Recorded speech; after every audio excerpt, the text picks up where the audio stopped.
الممتحنہ نام۔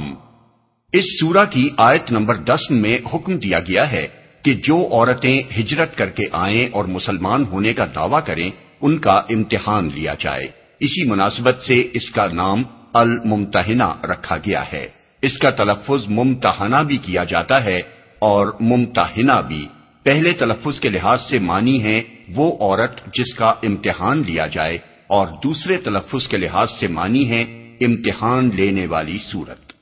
زمانہ نزول،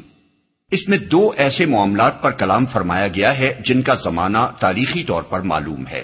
پہلا معاملہ حضرت حاطب بن ابی بلتعہ کا ہے، جنہوں نے فتح مکہ سے کچھ مدت پہلے ایک خفیہ خط کے ذریعے سے قریش کے سرداروں کو رسول اللہ صلی اللہ علیہ وسلم کے اس ارادے کی اطلاع بھیجی تھی کہ آپ ان پر حملہ کرنے والے ہیں۔ اور دوسرا معاملہ ان مسلمان عورتوں کا ہے جو صلح حدیبیہ کے بعد مکے سے ہجرت کر کے مدینہ آنے لگی تھیں، اور ان کے بارے میں یہ سوال پیدا ہو گیا تھا کہ شرائط صلح کی روح سے مسلمان مردوں کی طرح کیا ان عورتوں کو بھی کفار کے حوالے کر دیا جائے۔ ان دو معاملات کے ذکر سے یہ بات قطعی طور پر متعین ہو جاتی ہے کہ یہ سورہ صلح حدیبیہ اور فتح مکہ کے درمیانی دور میں نازل ہوئی ہے۔ ان کے علاوہ ایک تیسرا معاملہ بھی ہے جس کا ذکر سورت کے آخر میں آیا ہے، اور وہ یہ کہ جب عورتیں ایمان لا کر بیعت کے لیے رسول اللہ صلی اللہ علیہ وسلم کی خدمت میں حاضر ہوں تو آپ ان سے کن باتوں کا عہد لیں۔ اس حصے کے متعلق بھی قیاس یہی ہے کہ یہ بھی فتح مکہ سے کچھ پہلے نازل ہوا ہے، کیونکہ فتح مکہ کے بعد قریش کے مردوں کی طرح ان کی عورتیں بھی بہت بڑی تعداد میں بیک وقت داخل اسلام ہونے والی تھیں، اور اسی موقع پر یہ ضرورت پیش آنی تھی کہ اجتماعی طور پر ان سے عہد لیا جائے۔ موضوع اور مباحث،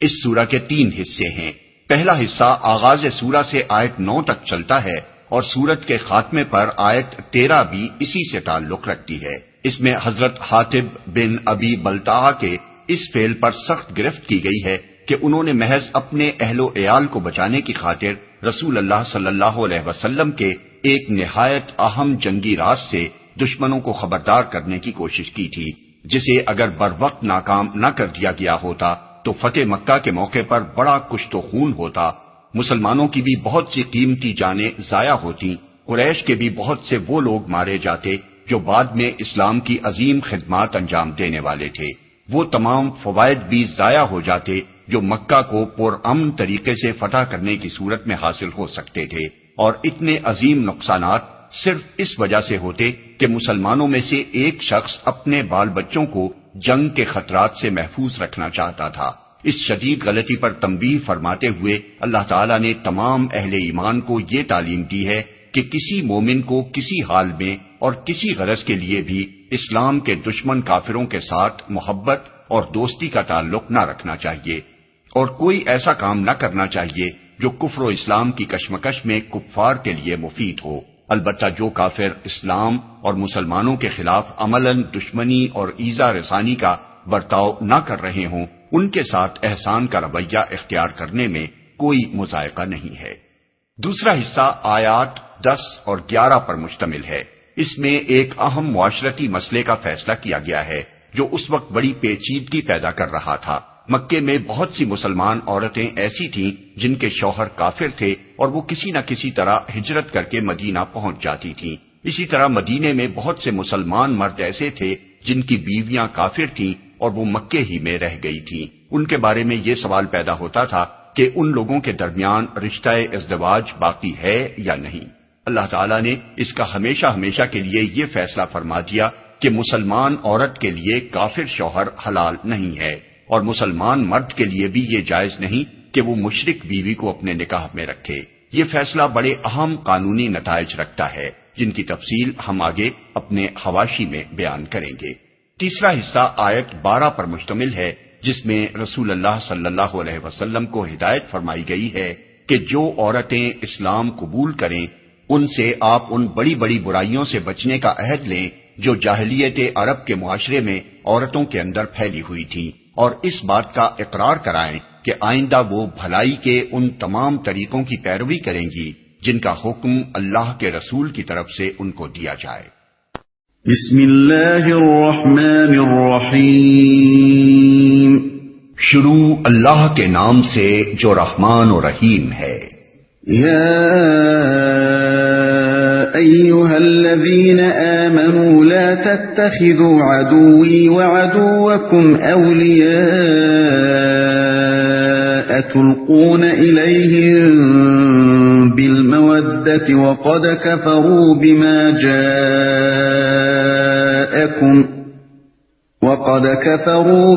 جاءكم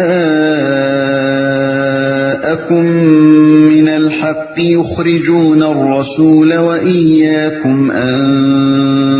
تؤمنوا بالله ربكم إن كنتم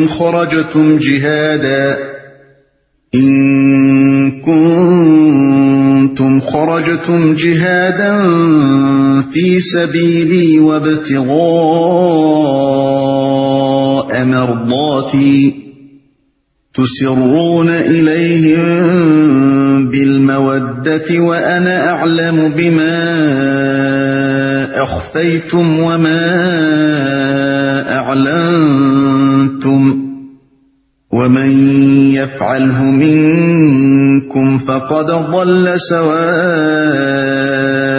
السبيل. اے لوگو جو ایمان لائے ہو، اگر تم میری راہ میں جہاد کرنے کے لیے اور میری رضا جوئی کی خاطر وطن چھوڑ کر گھروں سے نکلے ہو تو میرے اور اپنے دشمنوں کو دوست نہ بناؤ. تم ان کے ساتھ دوستی کی طرح ڈالتے ہو، حالانکہ جو حق تمہارے پاس آیا ہے اس کو ماننے سے وہ انکار کر چکے ہیں، اور ان کی روش یہ ہے کہ رسول کو اور خود تم کو صرف اس قصور پر جلا وطن کرتے ہیں کہ تم اپنے رب اللہ پر ایمان لائے ہو. تم چھپا کر ان کو دوستانہ پیغام بھیجتے ہو، حالانکہ جو کچھ تم چھپا کر کرتے ہو اور جو علانیہ کرتے ہو ہر چیز کو میں خوب جانتا ہوں. جو شخص بھی تم میں سے ایسا کرے وہ یقیناً راہ راست سے بھٹک گیا. اے لوگو، مناسب معلوم ہوتا ہے کہ آغاز ہی میں اس واقعے کی تفصیلات بیان کر دی جائیں جس کے بارے میں یہ آیات نازل ہوئی ہیں تاکہ آگے کا مضمون سمجھنے میں آسانی ہو. مفسرین کا اس بات پر اتفاق ہے اور ابن عباس، مجاہد، قتادہ، عروہ بن زبیر وغیرہ حضرات کی متفقہ روایت بھی یہی ہے کہ ان آیات کا نزول اس وقت ہوا تھا جب مشرکین مکہ کے نام حضرت حاطب بن ابی بلتعہ کا خط پکڑا گیا تھا. قصہ یہ ہے کہ جب قریش کے لوگوں نے صلح حدیبیہ کا معاہدہ توڑ دیا تو رسول اللہ صلی اللہ علیہ وسلم نے مکہ معظمہ پر چڑھائی کی تیاریاں شروع کر دیں، مگر چند مخصوص صحابہ کے سوا کسی کو یہ نہ بتایا کہ آپ کس مہم پہ جانا چاہتے ہیں. اتفاق سے اسی زمانے میں مکہ معظمہ سے ایک عورت آئی جو پہلے بنی عبد المطلب کی لونڈی تھی اور پھر آزاد ہو کر گانے بجانے کا کام کرتی تھی. اس نے آ کر حضور سے اپنی تنگ دستی کی شکایت کی اور کچھ مالی مدد مانگی. آپ نے بنی عبد المطلب اور بنی المطلب سے اپیل کر کے اس کی حاجت پوری کر دی. جب وہ مکہ جانے لگی تو حضرت حاطب بن ابی بلتعہ اس سے ملے اور اس کو چپکے سے خط بعض سرداران مکہ کے نام دیا اور 10 دینار دیے تاکہ وہ راز فاش نہ کرے اور چھپا کر یہ خط ان لوگوں تک پہنچا دے. ابھی وہ مدینے سے روانہ ہی ہوئی تھی کہ اللہ تعالیٰ نے نبی صلی اللہ علیہ وسلم کو اس پر مطلع فرما دیا. آپ نے فوراً حضرت علی، حضرت زبیر اور حضرت مقداد بن اسود کو اس کے پیچھے بھیجا اور حکم دیا کہ تیزی سے جاؤ، روضہ خاخ کے مقام پر یعنی مدینے سے 12 میل بجانب مکہ تم کو ایک عورت ملے گی جس کے پاس مشرکین کے نام حاطب کا ایک خط ہے. جس طرح بھی ہو اس سے وہ خط حاصل کرو. اگر وہ دے دے تو اسے چھوڑ دینا، نہ دے تو اس کو قتل کر دینا. یہ حضرات جب اس مقام پر پہنچے تو عورت وہاں موجود تھی. انہوں نے اس سے خط مانگا. اس نے کہا میرے پاس کوئی خط نہیں ہے. انہوں نے تلاشی لی مگر کوئی خط نہ ملا.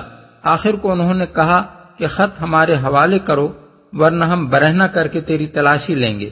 جب اس نے دیکھا کہ بچنے کی کوئی صورت نہیں ہے تو اپنی چوٹی میں سے وہ خط نکال کر انہیں دے دیا اور یہ اسے حضور کی خدمت میں لے آئے. کھول کر پڑھا گیا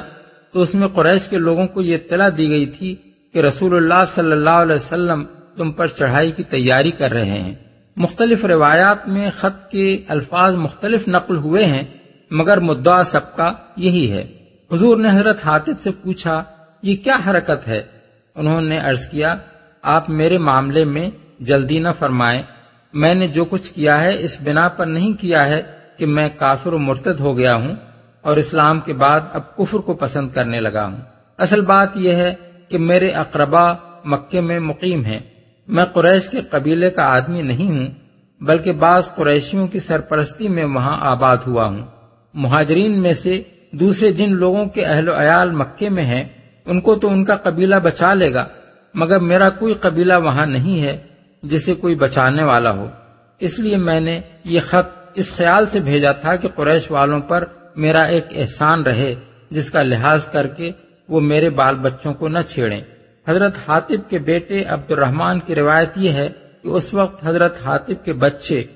اور بھائی مکے میں تھے، اور خود حضرت حاطب کی ایک روایت سے معلوم ہوتا ہے کہ ان کی ماں بھی وہیں تھی۔ رسول اللہ صلی اللہ علیہ وسلم نے حاطب کی یہ بات سن کر حاضرین سے فرمایا، قد صدقکم، یعنی حاطب نے تم سے سچی بات کہی ہے، یعنی ان کے اس فعل کا اصل محرک یہی تھا، اسلام سے انحراف اور کفر کی حمایت کا جذبہ اس کا محرک نہ تھا۔ حضرت عمر نے اٹھ کر عرض کیا، یا رسول اللہ، مجھے اجازت دیجیے کہ میں اس منافق کی گردن مار دوں، اس نے اللہ اور اس کے رسول اور مسلمانوں سے خیانت کی ہے۔ حضور نے فرمایا، اس شخص نے جنگ بدر میں حصہ لیا ہے، تمہیں کیا خبر، ہو سکتا ہے کہ اللہ تعالیٰ نے اہل بدر کو ملاحظہ فرما کر کہہ دیا ہو کہ تم خواہ کچھ بھی کرو میں نے تم کو معاف کیا۔ اس آخری فقرے کے الفاظ مختلف روایات میں مختلف ہیں، کسی میں ہے قد غفرت لکم، یعنی میں نے تمہاری مغفرت کر دی، کسی میں ہے انی غافر لکم، یعنی میں تمہیں بخش دینے والا ہوں، اور کسی میں ہے سأغفر لکم، یعنی میں تمہیں بخش دوں گا۔ یہ بات سن کر حضرت عمر رو دیے اور انہوں نے کہا، اللہ اور اس کے رسول ہی سب سے زیادہ جانتے ہیں۔ یہ ان کثیر تعداد روایات کا خلاصہ ہے جو متعدد معتبر سندوں سے بخاری، مسلم، احمد، ابو داؤد، ترمذی، نسائی، ابن جریر طبری، ابن حشام، ابن حبان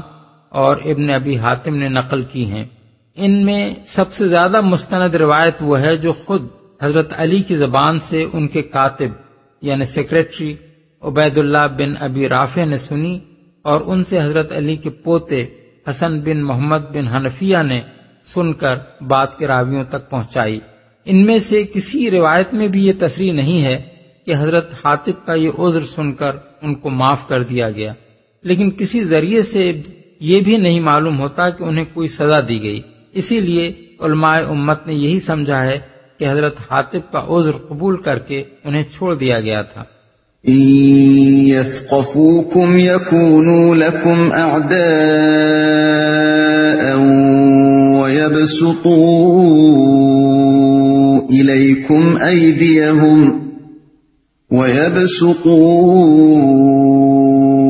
إليكم أيديهم وألسنتهم بالسوء وودوا لو تكفرون۔ ان کا رویہ تو یہ ہے کہ اگر تم پر قابو پا جائیں تو تمہارے ساتھ دشمنی کریں اور ہاتھ اور زبان سے تمہیں آزار دیں، وہ تو یہ چاہتے ہیں کہ تم کسی طرح کافر ہو جاؤ۔ یہاں تک جو کچھ ارشاد ہوا ہے اور آگے اسی سلسلے میں جو کچھ آ رہا ہے، اگرچہ اس کے نزول کا موقع حضرت حاطب ہی کا واقعہ تھا، لیکن اللہ تعالیٰ نے تنہا انہی کے مقدمے پر کلام فرمانے کے بجائے تمام اہل ایمان کو ہمیشہ ہمیشہ کے لیے یہ درس دیا ہے کہ کفر و اسلام کا جہاں مقابلہ ہو اور جہاں کچھ لوگ اہل ایمان سے ان کے مسلمان ہونے کی بنا پر دشمنی کر رہے ہوں، وہاں کسی شخص کا کسی غرض اور کسی مصلحت سے بھی کوئی ایسا کام کرنا جس سے اسلام کے مفاد کو نقصان پہنچتا ہو اور کفر و کفار کے مفاد کی خدمت ہوتی ہو، ایمان کے منافی حرکت ہے۔ کوئی شخص اگر اسلام کی بدخواہی کے جذبے سے بالکل خالی ہو اور بدنیتی سے نہیں بلکہ محض اپنی کسی شدید ترین ذاتی مصلحت کی خاطر ہی یہ کام کرے پھر بھی یہ فعل کسی مومن کے کرنے کا نہیں ہے، اور جس نے بھی یہ کام کیا وہ راہ راست سے بھٹک گیا۔ لن تنفعكم أرحامكم ولا أولادكم يوم القيامة يفصل بينكم والله بما تعملون بصير۔ قیامت کے دن نہ تمہاری رشتہ داریاں کسی کام آئیں گی نہ تمہاری اولاد۔ اس روز اللہ تمہارے درمیان جدائی ڈال دے گا اور وہی تمہارے اعمال کا دیکھنے والا ہے۔ نہ تمہاری اولاد، یہ اشارہ ہے حضرت حاطب کی طرف۔ انہوں نے اپنی ماں، اپنے بھائی اور اپنی اولاد کو جنگ کے موقع پر دشمنوں کی ایذا سے بچانے کے لیے یہ کام کیا تھا۔ اس پر فرمایا جا رہا ہے کہ تم نے جن کی خاطر اتنے بڑے قصور کا ارتکاب کر ڈالا وہ قیامت کے روز تمہیں بچانے کے لیے نہیں آئیں گے۔ کسی کی یہ ہمت نہیں ہوگی کہ خدا کی عدالت میں آگے بڑھ کر یہ کہے کہ ہمارے باپ یا ہمارے بیٹے یا ہمارے بھائی نے ہماری خاطر یہ گناہ کیا تھا، اس لیے اس کے بدلے کی سزا ہمیں دے دی جائے۔ اس وقت ہر ایک کو اپنی ہی پڑی ہوگی، اپنے اعمال ہی کے خمیازے سے بچنے کا سوال ہر شخص کے لیے بلائے جان بن رہا ہوگا، کجا کہ کوئی کسی دوسرے کے حصے کا خمیازہ بھی اپنے اوپر لینے کے لیے تیار ہو۔ یہی بات ہے جو قرآن مجید میں متعدد مقامات پر زیادہ صریح الفاظ میں فرمائی گئی ہے۔ ایک جگہ فرمایا ہے اس روز مجرم یہ چاہے گا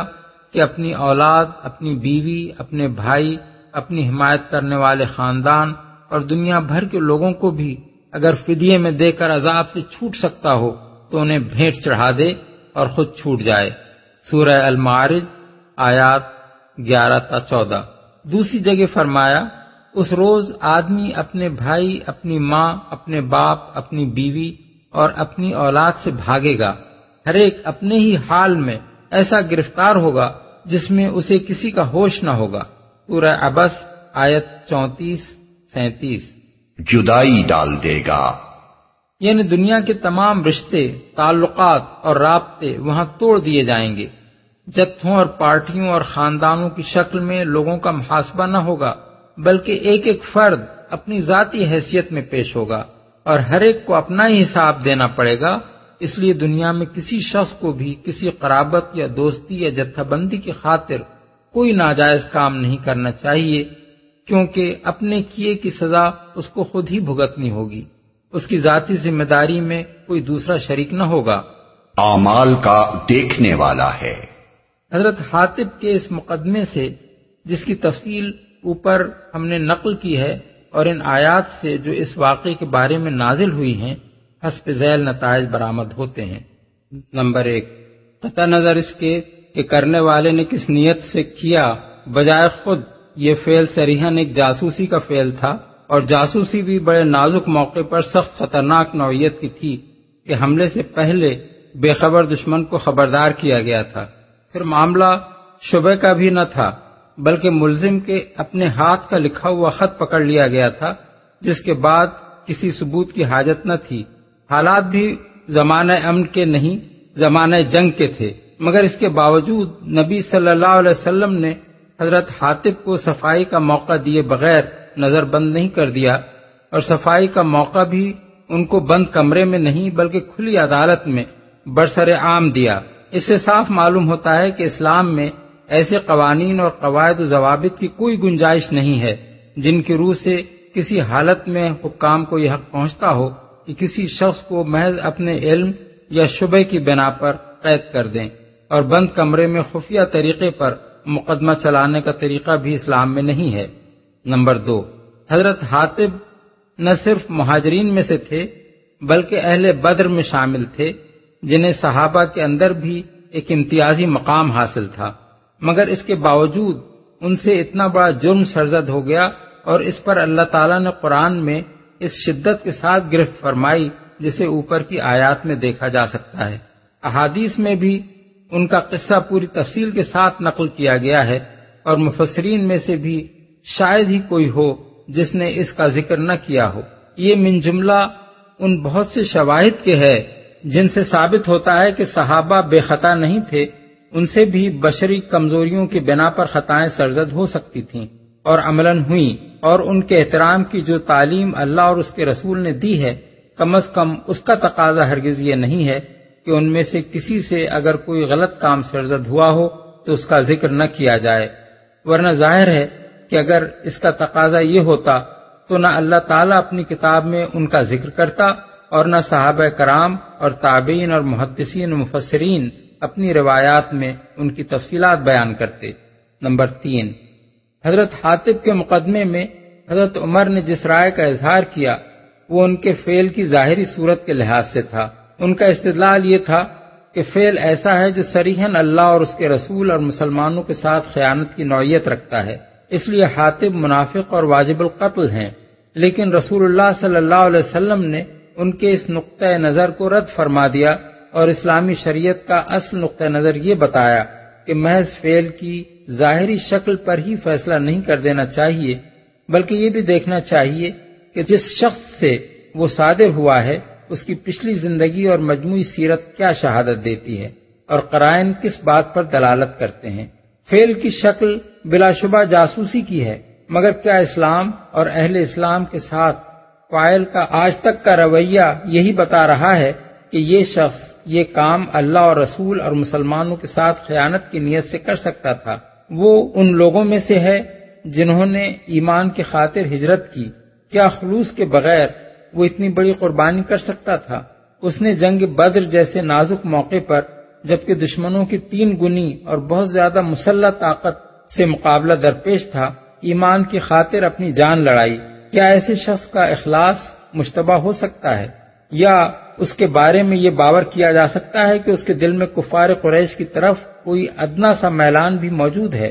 وہ اپنے فعل کی صاف صاف وجہ یہ بتا رہا ہے کہ مکہ میں اس کے بال بچوں کو خاندان اور قبیلے کا وہ تحفظ حاصل نہیں ہے جو دوسرے مہاجرین کو حاصل ہے، اس لیے اس نے ان کو جنگ کے موقع پر کفار کی ایذا رسانی سے بچانے کی خاطر یہ کام کیا ہے۔ حقائق اس کی تائید کرتے ہیں کہ فی الواقع مکے میں اس کا کوئی قبیلہ نہیں ہے، اور یہ بھی معلوم ہے کہ واقعی اس کے بال بچے وہاں موجود ہیں، اس لیے کوئی وجہ نہیں کہ اس کے اس بیان کو جھوٹا سمجھا جائے اور یہ رائے قائم کی جائے کہ اس کے اس فعل کا اصل محرک یہ نہ تھا بلکہ خیانت ہی کا ارادہ اس کے اندر پایا جاتا تھا۔ بلا شبہ ایک مخلص مسلمان کے لیے نیک نیتی سے بھی یہ حرکت جائز نہیں ہے کہ وہ محض اپنے ذاتی مفاد کی خاطر دشمنوں کو مسلمانوں کے جنگی منصوبوں کی خبر بہم پہنچائے، لیکن مخلص کی غلطی اور منافق کی غداری میں بڑا فرق ہے۔ محض نوعیت فعل کی بنا پر دونوں کی ایک ہی سزا نہیں ہو سکتی۔ یہ تھا اس مقدمے میں رسول اللہ صلی اللہ علیہ وسلم کا فیصلہ، اور اللہ تعالیٰ نے سورہ ممتحنہ کی ان آیات میں اس کی تائید فرمائی۔ اوپر کی تینوں آیات کو غور سے پڑھیے تو صاف محسوس ہوگا کہ ان میں حضرت حاتب پر عتاب تو ضرور فرمایا گیا ہے، مگر یہ عتاب اس طرز کا ہے جو ایک مومن کے لیے ہوتا ہے، نہ کہ وہ جو ایک منافق کے لیے ہوا کرتا ہے۔ مزید برآں ان کے لیے کوئی مالی یا جسمانی سزا تجویز نہیں کی گئی ہے، بلکہ علانیہ سخت زجر و توبیخ کر کے چھوڑ دیا گیا ہے، جس کے معنی یہ ہیں کہ مسلم معاشرے میں ایک خطا کار مومن کی عزت کو بٹا لگ جانا اور اس کے اعتماد پر حرف آ جانا بھی اس کے لیے ایک بڑی سزا ہے۔ نمبر 4، بدری صحابہ کی فضیلت میں رسول اللہ صلی اللہ علیہ وسلم کا یہ ارشاد کہ تمہیں کیا خبر، ہو سکتا ہے کہ اللہ تعالیٰ نے اہل بدر کو ملاحظہ فرما کر کہہ دیا ہو کہ تم خواہ کچھ بھی کرو میں نے تم کو معاف کر دیا۔ اس کے معنی یہ نہ تھے کہ بدری صحابیوں کو 7 خون معاف ہیں اور انہیں کھلی چھٹی ہے کہ دنیا میں جو گناہ اور جو جرم بھی کرنا چاہیں کرتے رہیں، مغفرت کی ان کو پیش کی ضمانت حاصل ہے۔ یہ مطلب نہ حضور کا تھا، نہ صحابہ نے کبھی اس ارشاد کا یہ مطلب لیا، نہ کسی بدری صحابی نے یہ بشارت سن کر اپنے آپ کو ہر گناہ کرنے کے لیے آزاد سمجھا، اور نہ اسلامی شریعت میں اس کی بنا پر ایسا کوئی قاعدہ بنایا گیا کہ بدری صحابی سے اگر کوئی جرم سرزد ہو تو اسے کوئی سزا نہ دی جائے۔ دراصل جس موقع و محل میں یہ بات فرمائی گئی تھی اس پر اور خود ان الفاظ پر جو آپ نے استعمال فرمائے ہیں اگر غور کیا جائے تو اس ارشاد کا صاف مطلب یہ سمجھ میں آتا ہے کہ اہل بدر نے اللہ اور اس کے دین کے لیے اخلاص و سرفروشی و جانبازی کا اتنا بڑا کارنامہ انجام دیا ہے، جس کے بعد اگر اللہ تعالیٰ نے ان کے اگلے پچھلے سب گناہ معاف فرما دیے ہوں تو یہ بھی اس خدمت اور اللہ کے کرم کو دیکھتے ہوئے کچھ بعید از امکان نہیں ہے۔ لہذا ایک بدری پر خیانت اور منافقت کا شبہ نہ کرو اور اپنے جرم کا جو سبب وہ خود بیان کر رہا ہے اسے قبول کر لو۔ نمبر 5، قرآن مجید اور رسول اللہ صلی اللہ علیہ وسلم کے ارشاد سے یہ بات بھی واضح ہو جاتی ہے کہ کسی مسلمان کا کفار کے لیے جاسوسی کر بیٹھنا بجائے خود اس بات کا فیصلہ کر دینے کے لیے کافی نہیں ہے کہ وہ مرتد ہو گیا ہے یا ایمان سے خارج ہے یا منافق ہے۔ ایسا فیصلہ کرنے کے لیے اگر کچھ دوسرے قرائن و شواہد موجود ہوں تو الگ بات ہے، ورنہ اپنی جگہ یہ فعل صرف ایک جرم ہے، کفر نہیں ہے۔ نمبر 6، قرآن مجید کے ان آیات سے یہ بات بھی واضح ہے کہ مسلمان کے لیے کفار کی جاسوسی کرنا کسی حال میں بھی جائز نہیں ہے، خواہ اس کی یا اس کے قریب ترین عزیزوں کی جان و مال کو کیسا ہی خطرہ لاحق ہو۔ نمبر 7، حضرت عمر نے جب حضرت حاطب کو جاسوسی کے جرم میں قتل کرنے کی اجازت طلب کی تو حضور نے جواب میں یہ نہیں فرمایا کہ یہ جرم مستوجب قتل نہیں ہے، بلکہ اجازت دینے سے انکار اس بنا پر کیا کہ حاطب کا بدری ہونا ان کے مخلص ہونے کا صریح ثبوت ہے، اور ان کا یہ بیان صحیح ہے کہ انہوں نے دشمنوں کی خیرخواہی کے لیے نہیں بلکہ اپنے بال بچوں کو ہلاکت کے خطرے سے بچانے کے لیے یہ کام کیا تھا۔ اس سے فقہا کے ایک گروہ نے یہ استدلال کیا ہے کہ مسلمان جاسوس کے لیے عام قانون یہی ہے کہ اسے قتل کیا جائے، الا یہ کہ بہت وزنی وجوہ اسے کمتر سزا دینے یا محض ملامت کر کے چھوڑ دینے کے لیے موجود ہوں، مگر فقہا کے درمیان اس مسئلے میں اختلاف ہے۔ امام شافعی اور بعض دوسرے فقہا کا مسلک یہ ہے کہ مسلمان جاسوس کو تعزیر دی جائے گی مگر اس کا قتل جائز نہیں ہے۔ امام ابو حنیفہ اور امام اوزاعی کہتے ہیں کہ اسے جسمانی عقوبت اور طویل قید کی سزا دی جائے گی۔ امام مالک کہتے ہیں کہ اسے قتل کیا جائے گا، لیکن مالکی فقہا کے اقوال اس مسئلے میں مختلف ہیں۔ اشہب کہتے ہیں کہ امام کو اس معاملے میں وسیع اختیارات حاصل ہیں، جرم اور مجرم کے حالات کو دیکھتے ہوئے وہ اپنے اجتہاد سے کوئی سزا دے سکتا ہے۔ ایک قول امام مالک اور ابن القاسم کا بھی یہی ہے۔ ابن الماجشون اور عبد الملک بن حبیب کہتے ہیں کہ اگر مجرم نے جاسوسی کی عادت ہی بنا لی ہو تو اسے قتل کیا جائے۔ ابن وہب کہتے ہیں کہ جاسوس کی سزا تو قتل ہی ہے، مگر وہ اس فعل سے تائب ہو جائے تو اسے معاف کیا جا سکتا ہے۔ سحنون کہتے ہیں کہ اس کی توبہ صحیح ہے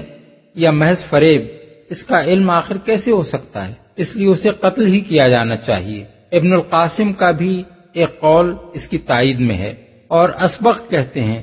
کہ حربی جاسوس کی سزا قتل ہے، مگر مسلم اور ذمی جاسوس کو قتل کے بجائے عقوبت دی جائے گی، الا یہ کہ وہ مسلمانوں کے مقابلے میں دشمنوں کی کھلی کھلی مدد کر رہا ہو۔ احکام القرآن، ابن العربی، عمدۃ القاری، فتح الباری۔ نمبر 8، حدیث مذکور سے اس امر کا جواز بھی نکلتا ہے کہ تفتیش جرم کے لیے اگر ضرورت پڑے تو ملزم مرد ہی نہیں عورت کے کپڑے بھی اتارے جا سکتے ہیں۔ حضرت علی، حضرت زبیر اور حضرت مقداد نے اگرچہ اس عورت کو برہنہ نہیں کیا تھا لیکن انہوں نے اسے دھمکی دی تھی کہ وہ خط حوالے نہ کرے گی تو وہ اسے برہنہ کر کے اس کی تلاشی لیں گے۔ ظاہر ہے اگر یہ فعل جائز نہ ہوتا تو یہ 3 جلیل القدر صحابی اس کی دھمکی نہیں دے سکتے تھے، اور قیاس یہ کہتا ہے کہ انہوں نے ضرور واپس جا کر نبی صلی اللہ علیہ وسلم کو اپنی مہم کی روداد سنائی ہوگی۔ حضور نے اگر اس پر ناپسندیدگی کا اظہار کیا ہوتا تو وہ ضرور منقول ہوتا، اسی لیے فقہا نے اس کے جواز کا فتویٰ دیا ہے۔ عمدۃ القاری۔ قد كانت لكم أسوة حسنة في إبراهيم والذين معه إذ قالوا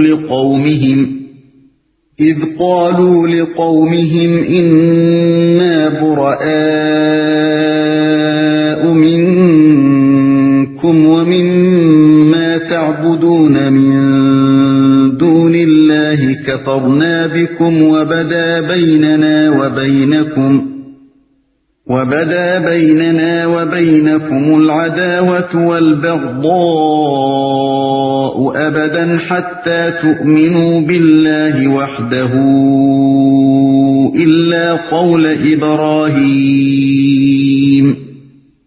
إلا قول إبراهيم لأبيه لأستغفرن لك وما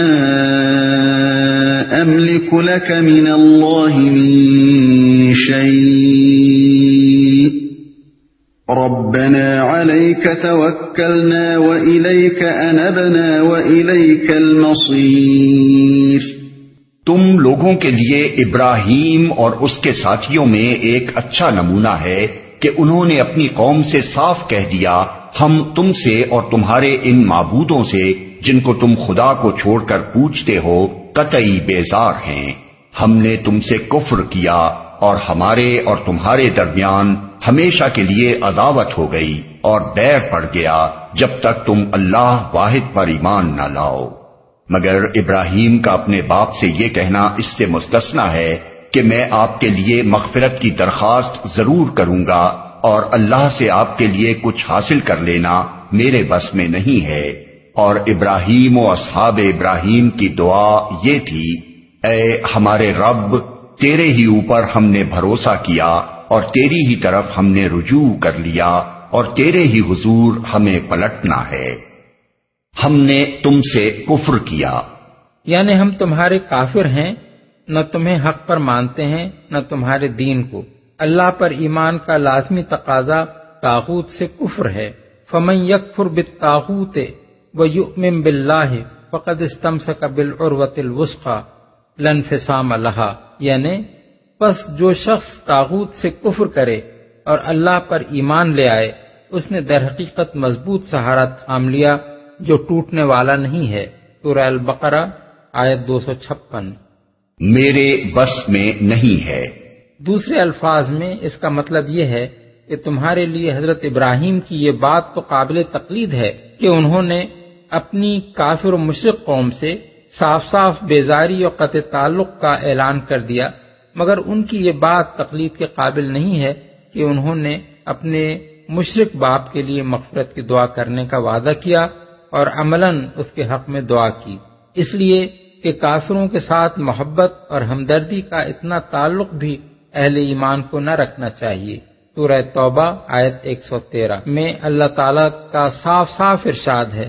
ما کان للنبی والذین آمنوا ان یستغفروا للمشرکین ولو کانوا اولی قربا، یعنی نبی کا یہ کام نہیں ہے اور نہ ان لوگوں کو یہ زیبا ہے جو ایمان لائے ہیں کہ مشرکوں کے لیے دعائے مغفرت کریں خواہ وہ ان کے قریبی رشتہ دار ہی کیوں نہ ہوں۔ بس کوئی مسلمان اس دلیل سے اپنے کافر عزیزوں کے حق میں دعائے مغفرت کرنے کا مجاز نہیں ہے کہ یہ کام حضرت ابراہیم نے کیا تھا۔ رہا یہ سوال کہ خود حضرت ابراہیم نے یہ کام کیسے کیا اور کیا وہ اس پر قائم بھی رہے، اس کا جواب قرآن مجید میں ہم کو پوری تفصیل کے ساتھ ملتا ہے۔ ان کے باپ نے جب ان کو گھر سے نکال دیا تو چلتے وقت انہوں نے کہا تھا، سلام علیک ساستغفر لک ربی، یعنی آپ کو سلام ہے، میں اپنے رب سے آپ کے لیے مغفرت کی دعا کروں گا۔ سورہ مریم آیت 147۔ اسی وعدے کی بنا پر انہوں نے 2 مرتبہ اس کے حق میں دعا کی۔ ایک دعا کا ذکر سورہ ابراہیم آیت 41 میں ہے، ربنا اغفر لی ولوالدی وللمؤمنین یوم یقوم الحساب، یعنی اے ہمارے پروردگار، مجھے اور میرے والدین کو اور سب مومنوں کو اس روز معاف کر دیجیو جب حساب لیا جانا ہے۔ اور دوسری دعا سورہ شعراء آیت 86 میں ہے، واغفر لأبی انہ کان من الضالین ولا تخزنی یوم یبعثون، یعنی میرے باپ کو معاف فرما دے کہ وہ گمراہوں میں سے تھا اور مجھے اس دن رسوا نہ کر جب سب لوگ زندہ کر کے اٹھائے جائیں گے۔ لیکن بعد میں جب ان کو یہ احساس ہو گیا کہ اپنے جس باپ کی مغفرت کے لیے وہ دعا کر رہے ہیں وہ تو اللہ کا دشمن تھا، تو انہوں نے اس سے تبری کی اور اس کے ساتھ ہمدردی و محبت کا یہ تعلق بھی توڑ لیا۔ وما كان استغفار ابراہیم لأبیہ الا عن موعدۃ وعدها إياه فلما تبین له انه عدو للہ تبرأ منہ ان ابراہیم لأواہ حلیم، یعنی اور ابراہیم کا اپنے باپ کے لیے مغفرت کی دعا کرنا اس کے سوا کسی وجہ سے نہ تھا کہ ایک وعدہ تھا جو اس نے اپنے باپ سے کر لیا تھا۔ پھر جب اس پر یہ بات واضح ہو گئی کہ وہ اللہ کا دشمن تھا تو اس نے اس سے بیزاری کا اظہار کر دیا۔ حقیقت یہ ہے کہ ابراہیم ایک رقیق القلب اور نرم خو آدمی تھا۔ سورہ التوبہ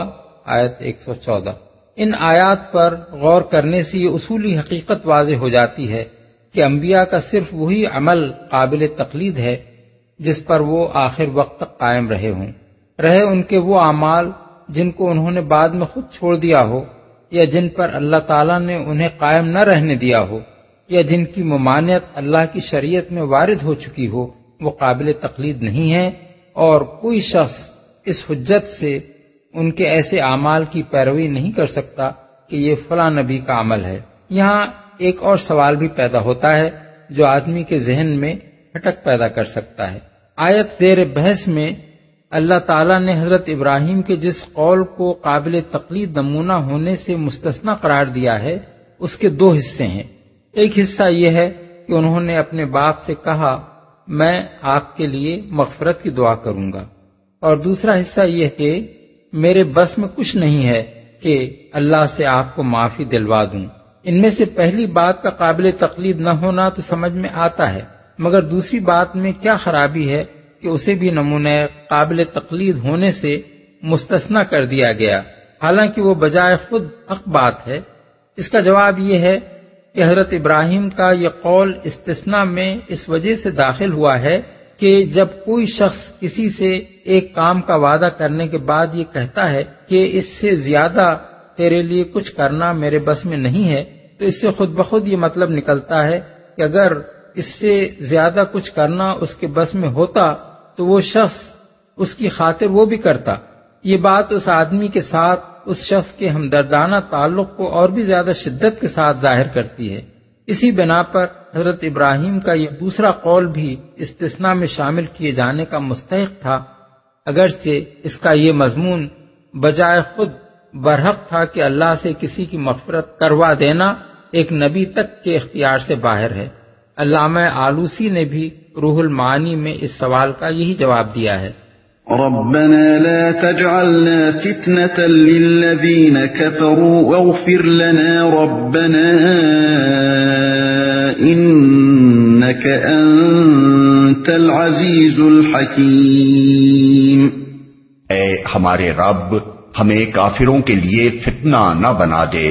اور اے ہمارے رب ہمارے قصوروں سے درگزر فرما، بے شک تو ہی زبردست اور دانا ہے، فتنہ نہ بنا دے۔ کافروں کے لیے اہل ایمان کے فتنہ بننے کی متعدد صورتیں ہو سکتی ہیں جن سے ہر مومن کو خدا کی پناہ مانگنی چاہیے۔ مثال کے طور پر اس کی ایک صورت یہ ہو سکتی ہے کہ کافر ان پر غالب آ جائیں اور اپنے غلبے کو اس بات کی دلیل قرار دیں کہ ہم حق پر ہیں اور اہل ایمان برسر باطل، ورنہ کیسے ہو سکتا تھا کہ ان لوگوں کو خدا کی رضا حاصل ہوتی اور پھر بھی ہمیں ان پر غلبہ حاصل ہوتا۔ دوسری صورت یہ ہو سکتی ہے کہ اہل ایمان پر کافروں کا ظلم و ستم ان کی حد برداشت سے بڑھ جائے اور آخر کار وہ ان سے دب کر اپنے دین و اخلاق کا سودا کرنے پر اتر آئیں۔ یہ چیز دنیا بھر میں مومنوں کی جگ ہنسائی کی موجب ہوگی اور کافروں کو اس سے دین اور اہل دین کی تذلیل کا موقع ملے گا۔ تیسری صورت یہ ہو سکتی ہے کہ دین حق کی نمائندگی کے مقام بلند پر فائز ہونے کے باوجود اہل ایمان اس اخلاقی فضیلت سے محروم رہیں جو اس مقام کے شایان شان ہے، اور دنیا کو ان کی سیرت و کردار میں بھی وہی عیوب نظر آئیں جو جاہلیت کے معاشرے میں عام طور پر پھیلے ہوئے ہوں۔ اس سے کافروں کو یہ کہنے کا موقع ملے گا کہ اس دین میں آخر وہ کیا خوبی ہے جو اسے ہمارے کفر پر شرف عطا کرتی ہو۔ لقد كان لكم فيهم أسوة حسنة لمن كان يرجو الله واليوم الآخر وَمَن يَتَوَلَّ فَإِنَّ اللَّهَ هُوَ الْغَنِيُّ الْحَمِيدُ۔ انہی لوگوں کے طرز عمل میں تمہارے لیے اور ہر اس شخص کے لیے اچھا نمونہ ہے جو اللہ اور روز آخر کا امیدوار ہو۔ اس سے کوئی منحرف ہو تو اللہ بے نیاز اور اپنی ذات میں آپ محمود ہے، روز آخر کا امیدوار ہو، یعنی جو اس بات کی توقع رکھتا ہو کہ ایک روز اللہ کے حضور حاضر ہونا ہے، اور اس چیز کا امیدوار ہو کہ اللہ اسے اپنے فضل سے نوازے اور روز آخر میں اسے سرخروئی نصیب ہو۔ آپ محمود ہے، یعنی اللہ کو ایسے ایمان لانے والوں کی کوئی حاجت نہیں ہے جو اس کے دین کو ماننے کا دعویٰ بھی کریں اور پھر اس کے دشمنوں سے دوستی بھی رکھیں۔ وہ بے نیاز ہے، اس کی خدائی اس کی محتاج نہیں ہے کہ یہ لوگ اسے خدا مانیں، اور وہ اپنی ذات میں آپ محمود ہے۔ اس کا محمود ہونا اس بات پر موقوف نہیں ہے کہ یہ اس کی حمد کریں۔ یہ اگر ایمان لاتے ہیں تو اللہ کے کسی فائدے کے لیے نہیں، اپنے فائدے کے لیے لاتے ہیں، اور انہیں ایمان کا کوئی فائدہ حاصل نہیں ہو سکتا جب تک یہ حضرت ابراہیم اور ان کے ساتھیوں کی طرح اللہ کے دشمنوں سے محبت اور دوستی کے رشتے توڑ نہ لیں۔ عسى الله أن يجعل بينكم وبين الذين عاديتم منهم مودة والله قدير والله غفور رحيم۔ بعید نہیں کہ اللہ کبھی تمہارے اور ان لوگوں کے درمیان محبت ڈال دے جن سے آج تم نے دشمنی مول لی ہے۔ اللہ بڑی قدرت رکھتا ہے اور وہ غفور و رحیم ہے۔ دشمنی مول لی ہے۔ اوپر کی آیات میں مسلمانوں کو اپنے کافر رشتہ داروں سے قطع تعلق کی جو تلقین کی گئی تھی، اس پر سچے اہل ایمان اگرچہ بڑے صبر کے ساتھ عمل کر رہے تھے، مگر اللہ کو معلوم تھا کہ اپنے ماں باپ، بھائی بہنوں اور قریب ترین عزیزوں سے تعلق توڑ لینا کیسا سخت کام ہے، اور اس سے اہل ایمان کے دلوں پر کیا کچھ گزر رہی ہے۔ اس لیے اللہ تعالیٰ نے ان کو تسلی دی کہ وہ وقت دور نہیں ہے جب تمہارے یہی رشتہ دار مسلمان ہو جائیں گے، اور آج کی دشمنی کل پھر محبت میں تبدیل ہو جائے گی۔ جب یہ بات فرمائی گئی تھی اس وقت کوئی شخص بھی یہ نہیں سمجھ سکتا تھا کہ یہ نتیجہ کیسے رونما ہوگا، مگر ان آیات کے نزول پر چند ہی ہفتے گزرے تھے کہ مکہ فتح ہو گیا۔ قریش کے لوگ فوج در فوج اسلام میں داخل ہونے لگے، اور مسلمانوں نے اپنی آنکھوں سے دیکھ لیا کہ جس چیز کی انہیں امید دلائی گئی تھی وہ کیسے پوری ہوئی۔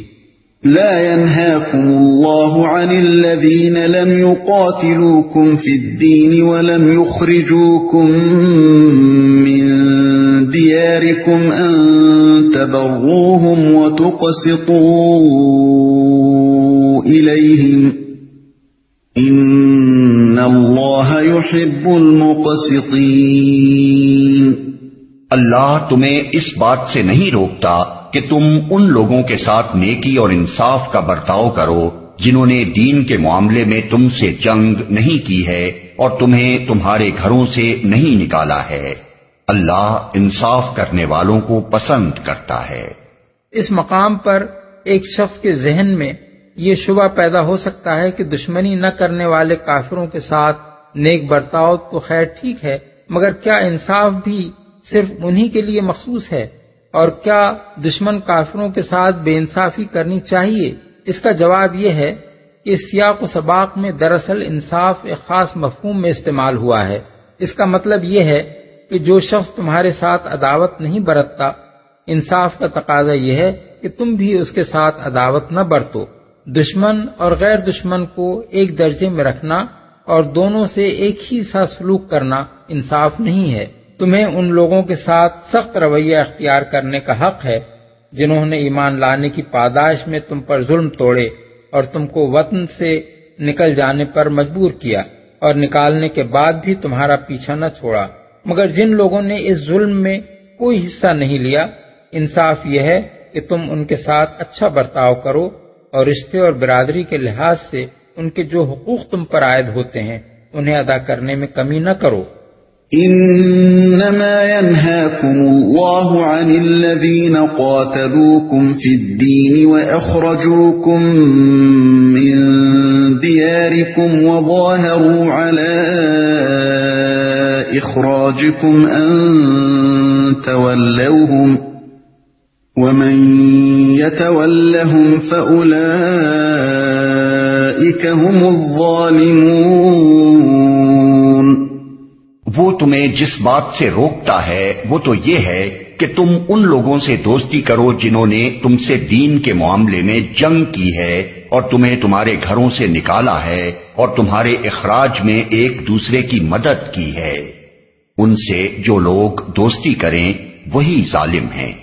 سابقہ آیات میں کفار سے جس ترک تعلق کی ہدایت کی گئی تھی اس کے متعلق لوگوں کو یہ غلط فہمی لائق ہو سکتی تھی کہ یہ ان کے کافر ہونے کی وجہ سے ہے، اس لیے ان آیات میں یہ سمجھایا گیا ہے کہ اس کی اصل وجہ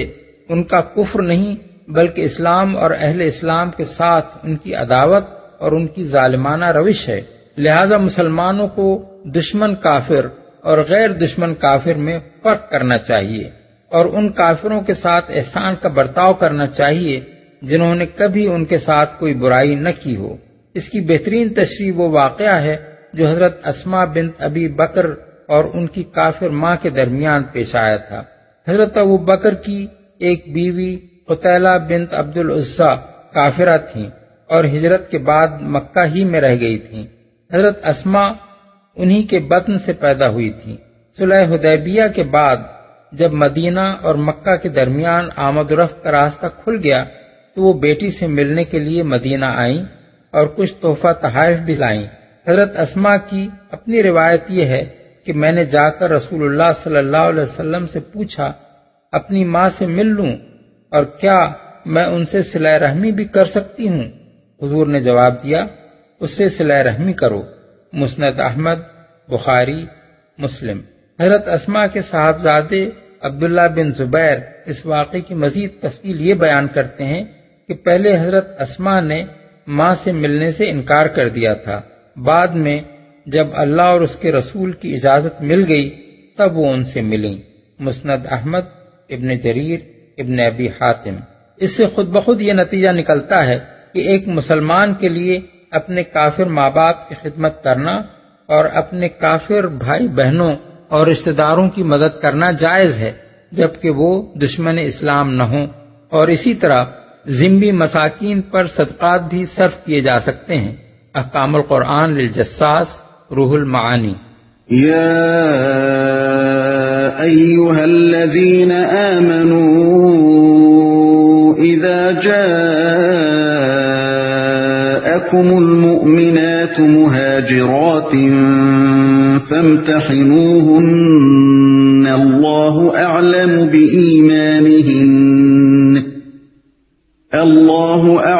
بإيمانهن فإن علمتموهن مؤمنات فلا ترجعوهن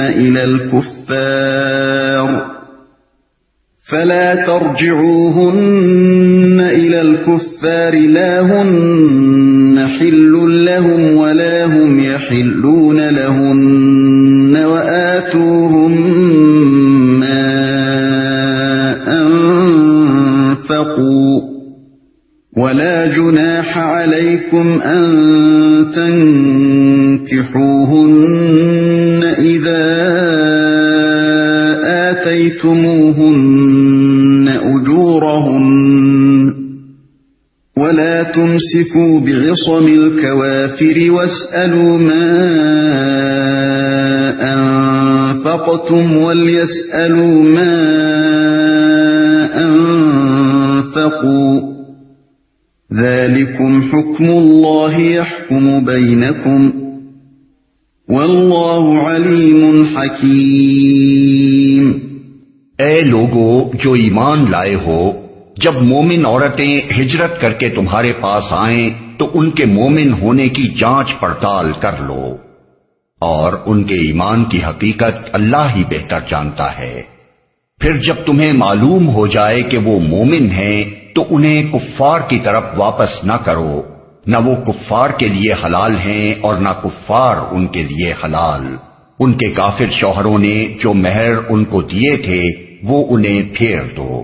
اور ان سے نکاح کر لینے میں تم پر کوئی گناہ نہیں جبکہ تم ان کے مہر ان کو ادا کر دو، اور تم خود بھی کافر عورتوں کو اپنے نکاح میں نہ روکے رہو۔ جو مہر تم نے اپنی کافر بیویوں کو دیے تھے وہ تم واپس مانگ لو، اور جو مہر کافروں نے اپنی مسلمان بیویوں کو دیے تھے انہیں وہ واپس مانگ لیں۔ یہ اللہ کا حکم ہے، وہ تمہارے درمیان فیصلہ کرتا ہے، اور اللہ علیم و حکیم ہے۔ کفار کی طرف واپس نہ کرو۔ اس حکم کا پس منظر یہ ہے کہ صلح حدیبیہ کے بعد اول تو مسلمان مرد مکہ سے بھاگ بھاگ کر مدینہ آتے رہے اور انہیں معاہدے کی شرائط کے مطابق واپس کیا جاتا رہا۔ پھر مسلمان عورتوں کے آنے کا سلسلہ شروع ہو گیا، اور سب سے پہلے ام کلثوم بنت عقبہ بن ابی معیط ہجرت کر کے مدینہ پہنچی۔ کفار نے معاہدے کا حوالہ دے کر ان کی واپسی کا بھی مطالبہ کیا، اور ام کلثوم کے دو بھائی ولید بن عقبہ اور عمارہ بن عقبہ انہیں واپس لے جانے کے لیے مدینے پہنچ گئے۔ اس وقت یہ سوال پیدا ہوا کہ کیا حدیبیہ کے معاہدے کا اطلاق عورتوں پر بھی ہوتا ہے؟ اللہ تعالیٰ نے اسی سوال کا یہاں جواب دیا ہے کہ اگر وہ مسلمان ہوں اور یہ اطمینان کر لیا جائے کہ واقعی وہ ایمان ہی کی خاطر ہجرت کر کے آئی ہیں، کوئی اور چیز انہیں نہیں لائی ہے، تو انہیں واپس نہ کیا جائے۔ اس مقام پر احادیث کی روایت بالمعنی سے ایک بڑی پیچیدگی پیدا ہو گئی ہے جسے حل کرنا ضروری ہے۔ صلح حدیبیہ کی شرائط کے متعلق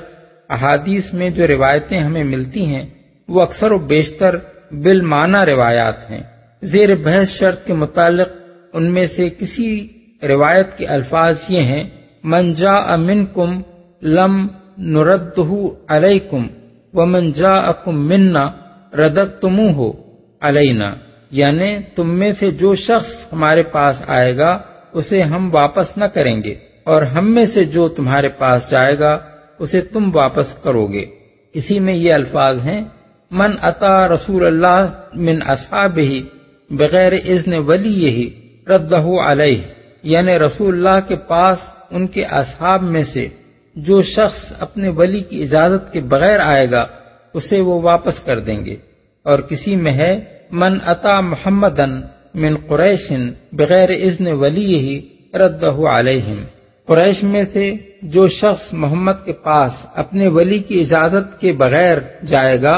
اسے وہ قریش کو واپس کر دیں گے۔ ان روایات کا طرز بیان خود یہ ظاہر کر رہا ہے کہ ان میں معاہدے کی اس شرط کو ان الفاظ میں نقل نہیں کیا گیا ہے جو اصل معاہدے میں لکھے گئے تھے، بلکہ راویوں نے ان کا مفہوم خود اپنے الفاظ میں بیان کر دیا ہے۔ لیکن چونکہ بکثرت روایات اسی نوعیت کی ہیں، اس لیے عام طور پر مفسرین و محدثین نے اس سے یہی سمجھا کہ معاہدہ عام تھا جس میں عورت مرد سب داخل تھے، اور عورتوں کو بھی اس کی روح سے واپس ہونا چاہیے تھا۔ اس کے بعد جب ان کے سامنے اللہ تعالیٰ کا یہ حکم آیا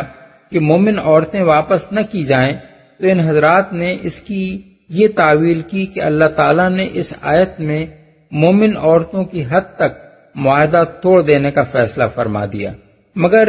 یہ کوئی معمولی بات نہیں ہے جس کو اس آسانی کے ساتھ قبول کر لیا جائے۔ اگر معاہدہ فی الواقع بلا تخصیص مرد و زن سب کے لیے عام تھا تو آخر یہ کیسے جائز ہو سکتا تھا کہ ایک فریق اس میں یک طرفہ ترمیم کر دے یا اس کے کسی جز کو بطور خود بدل ڈالے؟ اور بالفرض ایسا کیا بھی گیا تھا تو یہ کیسی عجیب بات ہے کہ قریش کے لوگوں نے اس پر کوئی احتجاج نہیں کیا۔ قریش والے تو رسول اللہ صلی اللہ علیہ وسلم اور مسلمانوں کی ایک ایک بات پر گرفت کرنے کے لیے خار کھائے بیٹھے تھے۔ انہیں اگر یہ بات ہاتھ آ جاتی کہ آپ شرائط معاہدہ کی صریح خلاف ورزی کر گزرے ہیں تو وہ زمین و آسمان سر پر اٹھا لیتے، لیکن ہمیں کسی روایت میں اس کا شائبہ تک نہیں ملتا کہ انہوں نے قرآن کے اس فیصلے پر ذرہ برابر بھی چون و چرا کی ہو۔ یہ ایسا سوال تھا جس پر غور کیا جاتا تو معاہدے کے اصل الفاظ کی جستجو کر کے اس پیچیدگی کا حل تلاش کیا جاتا۔ مگر بہت سے لوگوں نے تو اس کی طرف توجہ نہ کی، اور بعض حضرات مثلا قاضی ابو بکر ابن عربی نے توجہ کی بھی تو انہوں نے قریش کے اعتراض نہ کرنے کی یہ توجیہ تک کرنے میں تامل نہ کیا کہ اللہ تعالیٰ نے بطور معجزہ اس معاملے میں قریش کی زبان بند کر دی تھی۔ تعجب ہے کہ اس توجیہ پر ان حضرات کا ذہن کیسے مطمئن ہوا۔ اصل بات یہ ہے کہ معاہدہ صلح کی یہ شرط مسلمانوں کی طرف سے نہیں بلکہ کفار قریش کی طرف سے تھی، اور ان کی جانب سے ان کے نمائندے سہیل بن عمرو نے جو الفاظ معاہدے میں لکھوائے تھے وہ یہ تھے: اللہ یاتی کا منا رجل وَإِنْ كَانَ عَلَى دِينِكَ إِلَّا رَدَدْتَهُ إِلَيْنَا، یعنی اور یہ کہ تمہارے پاس ہم میں سے کوئی مرد بھی آئے اگرچہ وہ تمہارے دین ہی پر ہو، تم اسے ہماری طرف واپس کر دو گے۔ معاہدے کے یہ الفاظ بخاری کتاب الشروط باب الشروط فی الجہاد والمصالحہ میں قوی سند کے ساتھ نقل ہوئے ہیں۔ ہو سکتا ہے کہ سہیل نے رجل کا لفظ شخص کے معنی میں استعمال کیا ہو، لیکن یہ اس کی ذہنی مراد ہوگی۔ معاہدے میں جو لفظ لکھا گیا تھا وہ رجل ہی تھا، جو عربی زبان میں مرد کے لیے بولا جاتا ہے۔ اسی بنا پر جب ام کلثوم بنت عقبہ کی واپسی کا مطالبہ لے کر ان کے بھائی رسول اللہ صلی اللہ علیہ وسلم کی خدمت میں حاضر ہوئے تو امام زہری کی روایت کے مطابق رسول اللہ صلی اللہ علیہ وسلم نے ان کو واپس کرنے سے یہ کہہ کر انکار فرمایا کہ کان الشرط فی الرجال دون النساء، یعنی شرط مردوں کے بارے میں تھی نہ کہ عورتوں کے بارے میں۔ احکام القرآن ابن عربی، تفسیر کبیر امام رازی۔ اس وقت تک خود قریش کے لوگ بھی اس غلط فہمی میں تھے کہ معاہدے کا اطلاق ہر طرح کے مہاجرین پر ہوتا ہے، خواہ وہ مرد ہوں یا عورت، مگر جب حضور نے ان کو معاہدے کے ان الفاظ کی طرف توجہ دلائی تو وہ دم بخود رہ گئے اور انہیں ناچار اس فیصلے کو ماننا پڑا۔ معاہدے کی اس شرط کے لحاظ سے مسلمانوں کو حق تھا کہ جو عورت بھی مکہ چھوڑ کر مدینے آتی، خواہ وہ کسی غرض سے آتی، اسے واپس دینے سے انکار کر دیتے، لیکن اسلام کو صرف مومن عورتوں کی حفاظت سے دلچسپی تھی۔ ہر طرح کی بھاگنے والی عورتوں کے لیے مدینہ طیبہ کو پناہ گاہ بنانا مقصود نہ تھا۔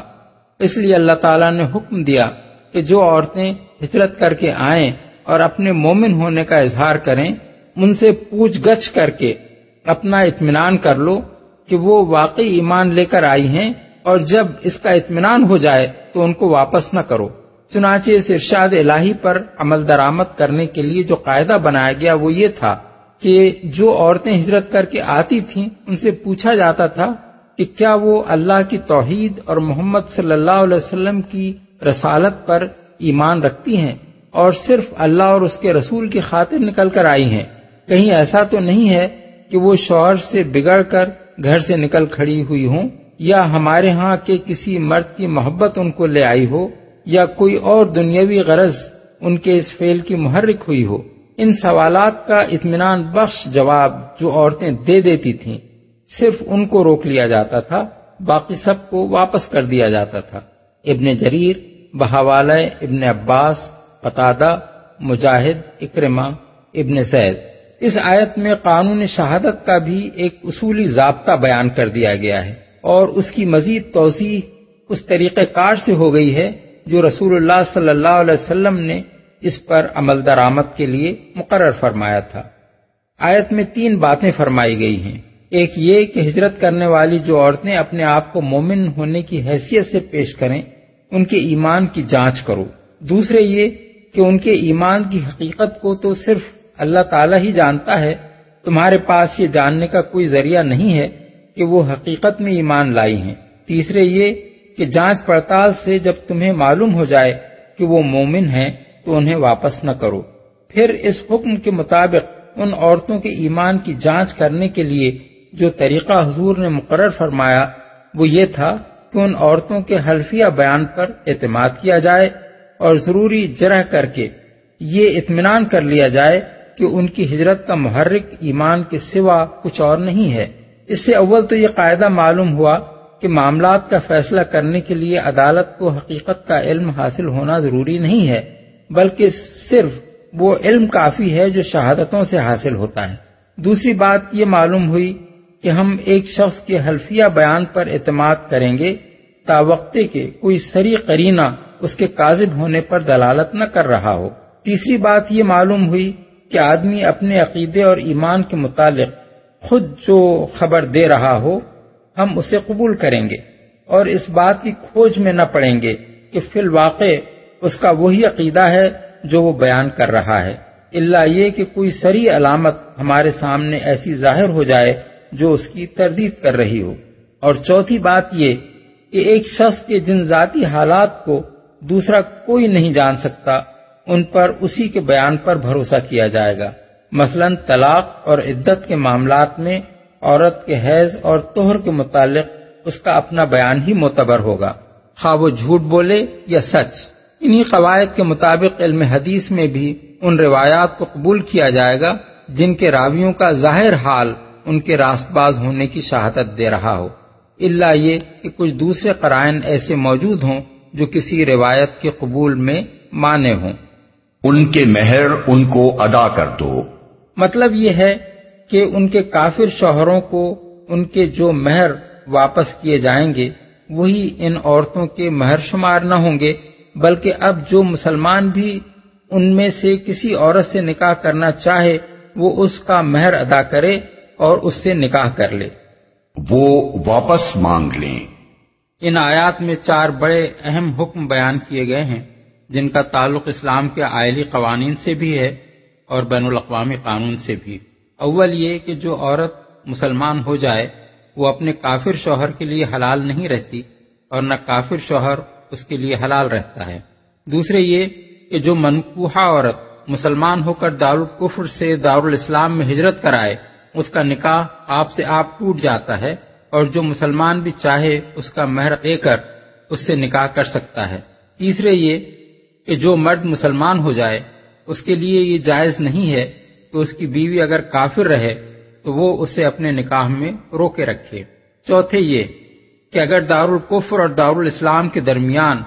صلح کے تعلقات موجود ہوں تو اسلامی حکومت کو دارالکفر کی حکومت سے یہ معاملہ طے کرنے کی کوشش کرنی چاہیے کہ کفار کی جو منکوحہ عورتیں مسلمان ہو کر دارالاسلام میں ہجرت کرائی ہوں ان کے مہر مسلمانوں کی طرف سے واپس دے دیے جائیں، اور مسلمانوں کی منکوحہ کافر عورتیں جو دارالکفر میں رہ گئی ہوں ان کے مہر کفار کی طرف سے واپس مل جائیں۔ ان احکام کا تاریخی پس منظر یہ ہے کہ آغاز اسلام میں بکثرت مرد ایسے تھے جنہوں نے اسلام قبول کر لیا مگر ان کی بیویاں مسلمان نہ ہوئیں، اور بہت سی عورتیں ایسی تھیں جو مسلمان ہو گئیں مگر ان کے شوہروں نے اسلام قبول نہ کیا۔ خود رسول اللہ صلی اللہ علیہ وسلم کی ایک صاحبزادی حضرت زینب کے شوہر ابو العاص غیر مسلم تھے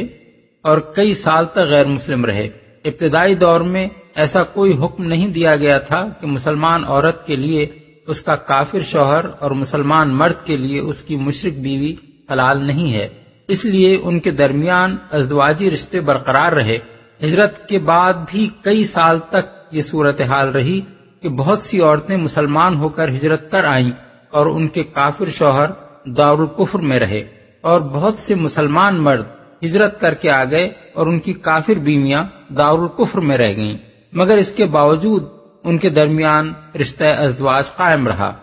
اس سے خاص طور پر عورتوں کے لیے بڑی پیچیدگی پیدا ہو رہی تھی، کیونکہ مرد تو دوسرے نکاح بھی کر سکتے تھے مگر عورتوں کے لیے یہ ممکن نہ تھا کہ جب تک سابق شوہروں سے ان کا نکاح فسخ نہ ہو جائے وہ کسی اور شخص سے نکاح کر سکیں۔ صلح حدیبیہ کے بعد جب یہ آیات نازل ہوئیں تو انہوں نے مسلمانوں اور کفار و مشرکین کے درمیان سابق کے ازدواجی رشتوں کو ختم کر دیا اور آئندہ کے لیے ان کے بارے میں قطعی اور واضح قانون بنا دیا۔ فقہاء اسلام نے اس قانون کو 4 بڑے بڑے عنوانات کے تحت مرتب کیا ہے۔ ایک، وہ حالت جس میں زوجین دارالاسلام میں ہوں اور ان میں سے ایک مسلمان ہو جائے اور دوسرا کافر رہے۔ دوسرے، وہ حالت جس میں زوجین دارالکفر میں ہوں اور ان میں سے ایک مسلمان ہو جائے اور دوسرا کافر رہے۔ تیسرے، وہ حالت جس میں زوجین میں سے کوئی ایک مسلمان ہو کر دارالاسلام میں ہجرت کر کے آ جائے اور دوسرا دارالکفر میں کافر رہے۔ چوتھے، وہ حالت جس میں مسلم زوجین میں سے کوئی ایک مرتد ہو جائے۔ ذیل میں ہم ان چاروں حالتوں کے متعلق فقہا کے مسالک الگ الگ بیان کرتے ہیں۔ نمبر 1، پہلی صورت میں اگر اسلام شوہر نے قبول کیا ہو اور اس کی بیوی عیسائی یا یہودی ہو اور وہ اپنے دین پر قائم رہے تو دونوں کے درمیان نکاح باقی رہے گا، کیونکہ مسلمان مرد کے لیے اہل کتاب بیوی جائز ہے۔ یہ امر تمام فقہا کے درمیان متفق علیہ ہے۔ اور اگر اسلام قبول کرنے والے مرد کی بیوی غیر اہل کتاب میں سے ہو اور وہ اپنے دین پر قائم رہے تو حنفیہ اس کے متعلق کہتے ہیں کہ عورت کے سامنے اسلام پیش کیا جائے گا، قبول کرے تو نکاح باقی رہے گا، نہ قبول کرے تو ان کے درمیان تفریق کر دی جائے گی۔ اس صورت میں اگر زوجین کے درمیان خلوت ہو چکی ہو تو عورت مہر کی مستحق ہوگی، اور خلوت نہ ہوئی ہو تو اس کو مہر پانے کا حق نہ ہوگا، کیونکہ فرقت اس کے انکار کی وجہ سے واقع ہوئی ہے۔ المبسوط، ہدایہ، فتح القدیر۔ امام شافعی اور امام احمد کہتے ہیں کہ اگر زوجین کے درمیان خلوت نہ ہوئی ہو تو مرد کے اسلام قبول کرتے ہی عورت اس کے نکاح سے باہر ہو جائے گی، اور اگر خلوت ہو چکی ہو تو عورت 3 مرتبہ ایام ماہواری آنے تک اس کے نکاح میں رہے گی۔ اس دوران میں وہ خود اپنی مرضی سے اسلام قبول کر لے تو نکاح باقی رہے گا، ورنہ تیسری بار ایام سے فارغ ہوتے ہی آپ سے آپ فسخ ہو جائے گا۔ امام شافعی یہ بھی فرماتے ہیں کہ ذمیوں کو ان کے مذہب سے تعرض نہ کرنے کی جو ضمانت ہماری طرف سے دی گئی ہے، اس کی بنا پر یہ درست نہیں ہے کہ عورت کے سامنے اسلام پیش کیا جائے، لیکن در حقیقت یہ ایک کمزور بات ہے، کیونکہ ایک ذمی عورت کے مذہب سے تعرض تو اس صورت میں ہوگا جب اس کو اسلام قبول کرنے پر مجبور کیا جائے۔ اس سے صرف یہ کہنا کوئی بیجا تعرض نہیں ہے کہ تو اسلام قبول کر لے تو اپنے شوہر کے ساتھ رہ سکے گی، ورنہ تجھے اس سے الگ کر دیا جائے گا۔ حضرت علی کے زمانے میں اس کی نظیر پیش بھی آ چکی ہے۔ عراق کے ایک مجوسی زمیندار نے اسلام قبول کیا اور اس کی بیوی کافر رہی۔ حضرت علی نے اس کے سامنے اسلام پیش فرمایا، اور جب اس نے انکار کیا تب آپ نے دونوں کے درمیان تفریق کرا دی۔ المبسوط۔ امام مالک کہتے ہیں کہ اگر خلوت نہ ہو چکی ہو تو مرد کے اسلام لاتے ہی اس کی کافر بیوی اس سے فوراً جدا ہو جائے گی، اور اگر خلوت ہو چکی ہو تو عورت کے سامنے اسلام پیش کیا جائے گا اور اس کے انکار کی صورت میں جدائی واقع ہو جائے گی۔ المغنی لابن قدامہ۔ اور اگر اسلام عورت نے قبول کیا ہو اور مرد کافر رہے، خواہ وہ اہل کتاب میں سے ہو یا غیر اہل کتاب میں سے، تو حنفیہ کہتے ہیں کہ دونوں میں خلوت ہو چکی ہو یا نہ ہوئی ہو، ہر صورت میں شوہر کے سامنے اسلام پیش کیا جائے گا۔ قبول کر لے تو عورت اس کے نکاح میں رہے گی، انکار کر دے تو قاضی دونوں میں تفریق کرا دے گا۔ اس دوران میں جب تک مرد اسلام سے انکار نہ کرے عورت اس کی بیوی تو رہے گی، مگر اس کو مقاربت کا حق نہ ہوگا۔ شوہر کے انکار کی صورت میں تفریق طلاق بائن کے حکم میں ہوگی۔ اگر اس سے پہلے خلوت نہ ہوئی ہو تو عورت نصف مہر پانے کی حقدار ہوگی، اور خلوت ہو چکی ہو تو عورت پورا مہر بھی پائے گی اور عدت کا نفقہ بھی۔ المبسوط، ہدایہ، فتح القدیر۔ امام شافعی کے نزدیک خلوت نہ ہونے کی صورت میں عورت کے اسلام قبول کرتے ہی نکاح فسخ ہو جائے گا، اور خلوت ہونے کی صورت میں عدت ختم ہونے تک عورت اس مرد کے نکاح میں رہے گی۔ اس مدت کے اندر وہ اسلام قبول کر لے تو نکاح باقی رہے گا، ورنہ عدت گزرتے ہی جدائی واقع ہو جائے گی۔ لیکن مرد کے معاملے میں بھی امام شافعی نے وہی رائے ظاہر کی ہے جو عورت کے معاملے میں اوپر منقول ہوئی، کہ اس کے سامنے اسلام پیش کرنا جائز نہیں ہے، اور یہ مسلک بہت کمزور ہے۔ حضرت عمر کے زمانے میں متعدد واقعات ایسے پیش آئے ہیں کہ عورت نے اسلام قبول کر لیا اور مرد سے اسلام لانے کے لیے کہا گیا، اور جب اس نے انکار کر دیا تو دونوں کے درمیان تفریق کرا دی گئی۔ مثلا بنی تغلب کے ایک عیسائی کی بیوی کا معاملہ ان کے سامنے پیش ہوا۔ انہوں نے مرد سے کہا، یا تو اسلام قبول کر لے ورنہ میں تم دونوں کے درمیان تفریق کر دوں گا۔ اس نے انکار کیا اور آپ نے تفریق کی ڈگری دے دی۔ باز الملک کی ایک نو مسلم زمیندارنی کا مقدمہ بھی ان کے پاس بھیجا گیا، اس کے معاملے میں بھی انہوں نے حکم دیا کہ اس کے شوہر کے سامنے اسلام پیش کیا جائے، اگر وہ قبول کر لے تو بہتر، ورنہ دونوں میں تفریق کرا دی جائے۔ یہ واقعات صحابہ کرام کے سامنے پیش آئے تھے اور کسی کا اختلاف منقول نہیں ہے۔ احکام القرآن للجساس، المبسوط، فتح القدیر۔ امام مالک کی رائے اس معاملے میں یہ ہے کہ اگر خلوت سے پہلے عورت مسلمان ہو جائے تو شوہر کے سامنے اسلام پیش کیا جائے، وہ قبول کر لے تو بہتر، ورنہ فوراً تفریق کرا دی جائے، اور اگر خلوت ہو چکی ہو اور اس کے بعد عورت اسلام لائی ہو تو زمانہ عدت ختم ہونے تک انتظار کیا جائے۔ اس مدت میں شوہر اسلام قبول کر لے تو نکاح باقی رہے گا، ورنہ عدت گزرتے ہی فرقت واقع ہو جائے گی۔ امام احمد کا ایک قول امام شافعی کی تائید میں ہے، اور دوسرا قول یہ ہے کہ زوجین کے درمیان اختلاف دین واقع ہو جانا بہرحال فوری تفریق کا موجب ہے، اور خلوت ہوئی ہو یا نہ ہوئی ہو۔ المغنی۔ نمبر 2، دارالکفر میں اگر عورت مسلمان ہو جائے اور مرد کافر رہے، یا مرد مسلمان ہو جائے اور اس کی بیوی جو عیسائی یا یہودی نہ ہو بلکہ کسی غیر کتابی مذہب کی ہو، اپنے مذہب پر قائم رہے، تو حنفیہ کے نزدیک خواہ ان کے درمیان خلوت ہوئی ہو یا نہ ہوئی ہو، تفریق واقع نہ ہوگی، جب تک عورت کو 3 مرتبہ ایام ماہواری نہ آ جائیں یا اس کے غیر حائضہ ہونے کی صورت میں 3 مہینے نہ گزر جائیں۔ اس دوران میں اگر دوسرا فریق بھی مسلمان ہو جائے تو نکاح باقی رہے گا، ورنہ یہ مدت گزرتے ہی فرقت واقع ہو جائے گی۔ امام شافعی اس معاملے میں بھی خلوت اور عدم خلوت کے درمیان فرق کرتے ہیں۔ ان کی رائے یہ ہے کہ اگر خلوت نہ ہوئی ہو تو زوجین کے درمیان دین کا اختلاف واقع ہوتے ہی فرقت ہو جائے گی، اور اگر خلوت ہو جانے کے بعد دین کا اختلاف رونما ہوا ہو تو عدت کی مدت ختم ہونے تک ان کا نکاح باقی رہے گا۔ اس دوران میں اگر دوسرا فریق اسلام قبول نہ کرے تو عدت ختم ہونے کے ساتھ ہی نکاح بھی ختم ہو جائے گا۔ المبسوط، فتح القدیر، احکام القرآن للجساس۔ نمبر 3، جس صورت میں زوجین کے درمیان اختلاف دین کے ساتھ اختلاف دار بھی واقع ہو جائے، یعنی ان میں سے کوئی ایک دارالکفر میں کافر رہے اور دوسرا دارالاسلام کی طرف ہجرت کر جائے، اس کے متعلق حنفیہ کہتے ہیں کہ دونوں کے درمیان نکاح کا تعلق آپ سے آپ ختم ہو جائے گا۔ اگر ہجرت کرنے والی عورت ہو تو اسے فوراً دوسرا نکاح کر لینے کا حق حاصل ہے، اس پر کوئی عدت نہیں ہے،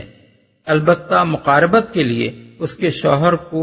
استبراء رحم کی خاطر 1 مرتبہ ایام ماہواری آ جانے تک انتظار کرنا ہوگا، اور اگر وہ حاملہ ہو تب بھی نکاح ہو سکتا ہے، مگر مقاربت کے لیے وضع حمل تک انتظار کرنا ہوگا۔ امام ابو یوسف اور امام محمد نے اس مسئلے میں امام ابو حنیفہ سے صرف اتنا اختلاف کیا ہے کہ ان کے نزدیک عورت پر عدت لازم ہے، اور اگر وہ حاملہ ہو تو وضع حمل سے پہلے اس کا نکاح نہیں ہو سکتا۔ المبسوط، ہدایہ، احکام القرآن للجساس۔ امام شافعی، امام احمد اور امام مالک کہتے ہیں کہ اختلاف دار کا اس معاملے میں کوئی دخل نہیں ہے، بلکہ اصل چیز صرف اختلاف دین ہے۔ یہ اختلاف اگر زوجین میں واقع ہو جائے تو احکام وہی ہیں جو دارالاسلام میں زوجین کے درمیان یہ اختلاف واقع ہونے کے احکام ہیں۔ المغنی۔ امام شافعی اپنی مذکورہ بالا رائے کے ساتھ ساتھ ہجرت کر کے آنے والی مسلمان عورت کے معاملے میں یہ رائے بھی ظاہر کرتے ہیں کہ اگر وہ اپنے کافر شوہر سے لڑ کر اس کے حق زوجیت کو ساقط کرنے کے ارادے سے آئی ہو تو اختلاف دار کی بنا پر نہیں بلکہ اس کے اس قصد کی بنا پر فوراً فرقت واقع ہو جائے گی۔ المبسوط و ہدایہ۔ لیکن قرآن مجید کی زیر بحث آیت پر غور کرنے سے صاف محسوس ہوتا ہے کہ اس معاملے میں صحیح ترین رائے وہی ہے جو امام ابو حنیفہ نے ظاہر فرمائی ہے۔ اللہ تعالیٰ نے یہ آیت ہجرت کر کے آنے والی مومن عورتوں ہی کے بارے میں نازل فرمائی ہے، اور انہی کے حق میں یہ فرمایا ہے کہ وہ اپنے ان کافر شوہروں کے لیے حلال نہیں رہیں جنہیں وہ دارالکفر میں چھوڑ آئی ہیں، اور دارالاسلام کے مسلمانوں کو اجازت دی ہے کہ کہ وہ ان کے مہر ادا کر کے ان سے نکاح کر لیں۔ دوسری طرف مہاجر مسلمانوں سے خطاب کر کے یہ فرمایا ہے کہ اپنی ان کافر بیویوں کو اپنے نکاح میں نہ روکے رکھو جو دارالکفر میں رہ گئی ہیں، اور کفار سے اپنے وہ مہر واپس مانگ لو جو تم نے ان عورتوں کو دیے تھے۔ ظاہر ہے کہ یہ صرف اختلاف دین ہی کے احکام نہیں ہیں، بلکہ ان احکام کو جس چیز نے یہ خاص شکل دے دی ہے وہ اختلاف دار ہے۔ اگر ہجرت کی بنا پر مسلمان عورتوں کے نکاح ان کے کافر شوہروں سے ٹوٹ نہ گئے ہوتے تو مسلمانوں کو ان سے نکاح کر لینے کی اجازت کیسے دی جا سکتی تھی، اور وہ بھی اس طرح کہ اس اجازت میں عدت کی طرف کوئی اشارہ تک نہیں ہے۔ اسی طرح اگر لا تمسکوا بعصم الکوافر کا حکم آ جانے کے بعد بھی مسلمان مہاجرین کی کافر بیویاں ان کے نکاح میں باقی رہ گئی ہوتی تو ساتھ ساتھ یہ حکم بھی دیا جاتا کہ انہیں طلاق دے دو، مگر یہاں اس کی طرف بھی کوئی اشارہ نہیں۔ بلا شبہ یہ صحیح ہے کہ اس آیت کے نزول کے بعد حضرت عمر اور حضرت طلحہ اور بعض دوسرے مہاجرین نے اپنی بیویوں کو طلاق دے دی تھی، مگر یہ اس بات کا ثبوت نہیں ہے کہ ان کے لیے ایسا کرنا ضروری تھا، اور ان بیویوں کے ساتھ تعلق زوجیت کا انقطاع ان کے طلاق دینے پر موقوف تھا، اور اگر وہ طلاق نہ دیتے تو وہ بیویاں ان کے نکاح میں باقی رہ جاتی ہیں۔ اس کے جواب میں عہد نبوی کے 3 واقعات کی نظیریں پیش کی جاتی ہیں جن کو اس امر کا ثبوت قرار دیا جاتا ہے کہ ان آیات کے نزول کے بعد بھی نبی صلی اللہ علیہ وسلم نے اختلاف دار کے باوجود مومن اور کافر زوجین کے درمیان نکاح کا تعلق برقرار رکھا۔ پہلا واقعہ یہ ہے کہ فتح مکہ سے ذرا پہلے ابو سفیان مر الزہران یعنی موجودہ وادی فاطمہ کے مقام پر لشکر اسلام میں آئے، اور یہاں انہوں نے اسلام قبول کر لیا، اور ان کی بیوی ہند مکہ میں کافر رہیں۔ پھر فتح مکہ کے بعد ہند نے اسلام قبول کیا، اور نبی صلی اللہ علیہ وسلم نے تجدید نکاح کے بغیر ہی ان کو سابق نکاح پر برقرار رکھا۔ دوسرا واقعہ یہ ہے کہ فتح مکہ کے بعد اکرمہ بن ابی جہل اور حکیم بن حزام مکہ سے فرار ہو گئے، اور ان کے پیچھے دونوں کی بیویاں مسلمان ہو گئیں۔ پھر انہوں نے حضور سے اپنے شوہروں کے لیے امان لے لی اور جا کر ان کو لے آئیں۔ دونوں اصحاب نے حاضر ہو کر اسلام قبول کر لیا، اور نبی صلی اللہ علیہ وسلم نے ان کے بھی سابق نکاحوں کو برقرار رکھا۔ تیسرا واقعہ حضور کی اپنی صاحبزادی حضرت زینب کا ہے، جو ہجرت کر کے مدینہ تشریف لے آئی تھیں، اور ان کے شوہر ابو العاص بحالت کفر مکہ ہی میں مقیم رہ گئے تھے۔ ان کے متعلق مسند احمد، ابو داؤد، ترمذی اور ابن ماجہ میں ابن عباس کی روایت یہ ہے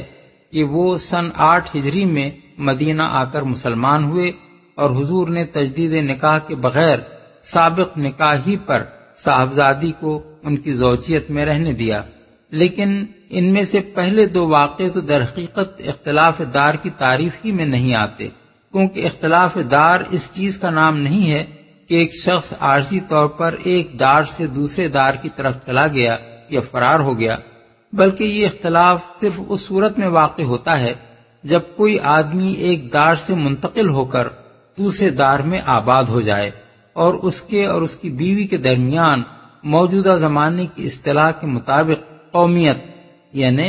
نیشنلٹی کا فرق واقع ہو جائے۔ رہا سیدہ زینب رضی اللہ عنہا کا معاملہ، تو اس کے بارے میں 2 روایتیں ہیں۔ ایک روایت ابن عباس کی ہے جس کا حوالہ اوپر دیا گیا ہے، اور دوسری روایت حضرت عبداللہ بن عمرو بن عاص کی ہے جس کو امام احمد، ترمذی اور ابن ماجہ نے نقل کیا ہے۔ اس دوسری روایت میں بیان کیا گیا ہے کہ نبی صلی اللہ علیہ وسلم نے صاحبزادی کو جدید نکاح اور جدید مہر کے ساتھ پھر ابو العاص ہی کی زوجیت میں دے دیا۔ اس اختلاف روایت کی صورت میں اول تو یہ نظیر ان حضرات کے لیے قطعی دلیل نہیں رہتی جو اختلاف دار کی قانونی تاثیر کا انکار کرتے ہیں۔ دوسرے، اگر وہ ابن عباس ہی کی روایت کے صحیح ہونے پر اصرار کریں تو یہ ان کے مسلک کے خلاف پڑتی ہے، کیونکہ ان کے مسلک کی روح سے تو جن میاں بیوی کے درمیان اختلاف دین واقع ہو گیا ہو اور وہ باہم خلوت کر چکے ہوں، ان کا نکاح عورت کو صرف 3 مرتبہ ایام ماہواری آنے تک باقی رہتا ہے۔ اس دوران میں دوسرا فریق اسلام قبول کر لے تو زوجیت قائم رہتی ہے، ورنہ تیسری بار ایام آتے ہی نکاح آپ سے آپ فسخ ہو جاتا ہے۔ لیکن حضرت زینب کے جس واقعے سے وہ استدلال کرتے ہیں، اس میں زوجین کے درمیان اختلاف دین واقع ہوئے کئی سال گزر چکے تھے۔ حضرت زینب کی ہجرت کے 6 سال بعد ابو العاص ایمان لائے تھے، اور ان کے ایمان لانے سے کم از کم 2 سال پہلے قرآن میں وہ حکم نازل ہو چکا تھا جس کی روح سے مسلمان عورت مشرکین پر حرام کر دی گئی تھی۔ نمبر 4، چوتھا مسئلہ ارتداد کا ہے۔ اس کی ایک صورت یہ ہے کہ زوجین ایک ساتھ مرتد ہو جائیں، اور دوسری صورت یہ ہے کہ ان میں سے کوئی ایک مرتد ہو اور دوسرا مسلمان رہے۔ اگر زوجین ایک ساتھ مرتد ہو جائیں تو شافعیہ اور حنابلہ کہتے ہیں کہ خلوت سے پہلے ایسا ہو تو فوراً، اور خلوت کے بعد ہو تو عدت کی مدت ختم ہوتے ہی دونوں کا وہ نکاح ختم ہو جائے گا جو حالت اسلام میں ہوا تھا۔ اس کے برعکس حنفیہ کہتے ہیں کہ اگرچہ قیاس یہی کہتا ہے کہ ان کا نکاح فسخ ہو جائے، لیکن حضرت ابو بکر کے زمانے میں جو فتنہ ارتداد برپا ہوا تھا اس میں ہزارہ آدمی مرتد ہوئے، پھر مسلمان ہو گئے، اور صحابہ کرام نے کسی کو بھی تجدید نکاح کا حکم نہیں دیا۔ اس لیے ہم صحابہ کے متفقہ فیصلے کو قبول کرتے ہوئے خلاف قیاس یہ بات تسلیم کرتے ہیں کہ زوجین کے ایک ساتھ مرتد ہونے کی صورت میں ان کے نکاح نہیں ٹوٹتے۔ المبسوط، ہدایہ، فتح القدیر، الفقہ علی المذاہب الاربع۔ اگر شوہر مرتد ہو جائے اور عورت مسلمان رہے تو حنفیہ اور مالکیہ کے نزدیک فوراً نکاح ٹوٹ جائے گا، خواہ ان کے درمیان پہلے خلوت ہو چکی ہو یا نہ ہوئی ہو۔ لیکن شافعیہ اور حنابلہ اس میں خلوت سے پہلے اور خلوت کے بعد کی حالت کے درمیان فرق کرتے ہیں۔ اگر خلوت سے پہلے ایسا ہوا ہو تو فوراً نکاح فسخ ہو جائے گا، اور خلوت کے بعد ہوا ہو تو زمانہ عدت تک باقی رہے گا۔ اس دوران میں وہ شخص مسلمان ہو جائے تو زوجیت برقرار رہے گی، ورنہ عدت ختم ہوتے ہی اس کے ارتداد کے وقت سے نکاح فسخ شدہ شمار کیا جائے گا، یعنی عورت کو پھر کوئی نئی عدت گزارنی نہ ہوگی۔ چاروں فقہا کا اس پر اتفاق ہے کہ خلوت سے پہلے یہ معاملہ پیش آیا ہو تو عورت کو نصف مہر، اور خلوت کے بعد پیش آیا ہو پورا مہر پانے کا حق ہوگا۔ اور اگر عورت مرتد ہو گئی ہو تو حنفیہ کا قدیم فتویٰ یہ تھا کہ اس صورت میں بھی نکاح فوراً فسخ ہو جائے گا، لیکن بعد کے دور میں علماء بلخ و سمرقند نے یہ فتویٰ دیا کہ عورت کے مرتد ہونے سے فوراً فرقت واقع نہیں ہوتی، اور اس سے ان کا مقصد اس امر کی روک تھام کرنا تھا کہ شوہروں سے پیچھا چھڑانے کے لیے عورتیں کہیں ارتداد کا راستہ اختیار نہ کرنے لگیں۔ مالکیہ کا فتویٰ بھی اس سے ملتا جلتا ہے۔ وہ کہتے ہیں کہ اگر قرائن یہ بتا رہے ہوں کہ عورت نے محض شوہر سے علیحدگی حاصل کرنے کے لیے بطور حیلہ ارتداد اختیار کیا ہے تو فرقت واقع نہ ہوگی۔ شافعیہ اور حنابلہ کہتے ہیں کہ عورت کے ارتداد کی صورت میں بھی قانون وہی ہے جو مرد کے ارتداد کی صورت میں ہے، یعنی خلوت سے پہلے مرتد ہو تو فوراً نکاح فسخ ہو جائے گا، اور خلوت کے بعد ہو تو زمانہ عدت گزرنے تک نکاح باقی رہے گا۔ اس دوران میں وہ مسلمان ہو جائے تو زوجیت کا رشتہ برقرار رہے گا، ورنہ عدت گزرتے ہی نکاح وقت ارتداد سے فسخ شمار ہوگا۔ مہر کے بارے میں یہ امر متفق علیہ ہے کہ خلوت سے پہلے اگر عورت مرتد ہوئی ہے تو اسے کوئی مہر نہ ملے گا، اور اگر خلوت کے بعد اس نے ارتداد اختیار کیا ہو تو وہ پورا مہر پائے گی۔ المبسوط، ہدایہ، فتح القدیر، المغنی، الفقہ علی المذاہب الاربع۔ وَإِن فَاتَكُمْ شَيْءٌ مِّنْ أَزْوَاجِكُمْ إِلَى الْكُفَّارِ فَعَاقَبْتُمْ فَآتُوا الَّذِينَ ذَهَبَتْ أَزْوَاجُهُم مِّثْلَ مَا أَنفَقُوا وَاتَّقُوا اللَّهَ الَّذِي أَنتُم بِهِ مُؤْمِنُونَ۔ اور اگر تمہاری کافر بیویوں کے مہروں میں سے کچھ تمہیں کفار سے واپس نہ ملے اور پھر تمہاری نوبت آئے تو جن لوگوں کی بیویاں ادھر رہ گئی ہیں ان کو اتنی رقم ادا کر دو جو ان کے دیے ہوئے مہروں کے برابر ہو، اور اس خدا سے ڈرتے رہو جس پر تم ایمان لائے ہو۔ مہروں کے برابر ہو۔ اس معاملے کی 2 صورتیں تھیں اور اس آیت کا انطباق دونوں صورتوں پر ہوتا ہے۔ ایک صورت یہ تھی کہ جن کفار سے مسلمانوں کے معاہدانہ تعلقات تھے ان سے مسلمانوں نے یہ معاملہ طے کرنا چاہا کہ جو عورتیں ہجرت کر کے ہماری طرف آ گئی ہیں ان کے مہر ہم واپس کر دیں گے، اور ہمارے آدمیوں کی جو کافر بیویاں ادھر رہ گئی ہیں ان کے مہر تم واپس کر دو۔ لیکن انہوں نے اس بات کو قبول نہ کیا، چنانچہ امام زہری بیان کرتے ہیں کہ اللہ تعالیٰ کے حکم کی پیروی کرتے ہوئے مسلمان ان عورتوں کے مہر واپس دینے کے لیے تیار ہو گئے جو مشرکین کے پاس مکے میں رہ گئی تھیں، مگر مشرکوں نے ان عورتوں کے مہر واپس دینے سے انکار کر دیا جو مسلمانوں کے پاس ہجرت کر کے آ گئی تھیں۔ اس پر اللہ تعالیٰ نے حکم دیا کہ مہاجر عورتوں کے جو مہر تمہیں مشرکین کو واپس کرنے ہیں وہ ان کو بھیجنے کے بجائے مدینے ہی میں جمع کر لیے جائیں، اور جن لوگوں کو مشرکین سے اپنے دیے ہوئے مہر واپس لینے ہیں ان میں سے ہر ایک کو اتنی رقم دے دی جائے جو اسے کفار سے وصول ہونی چاہیے تھی۔ دوسری صورت یہ تھی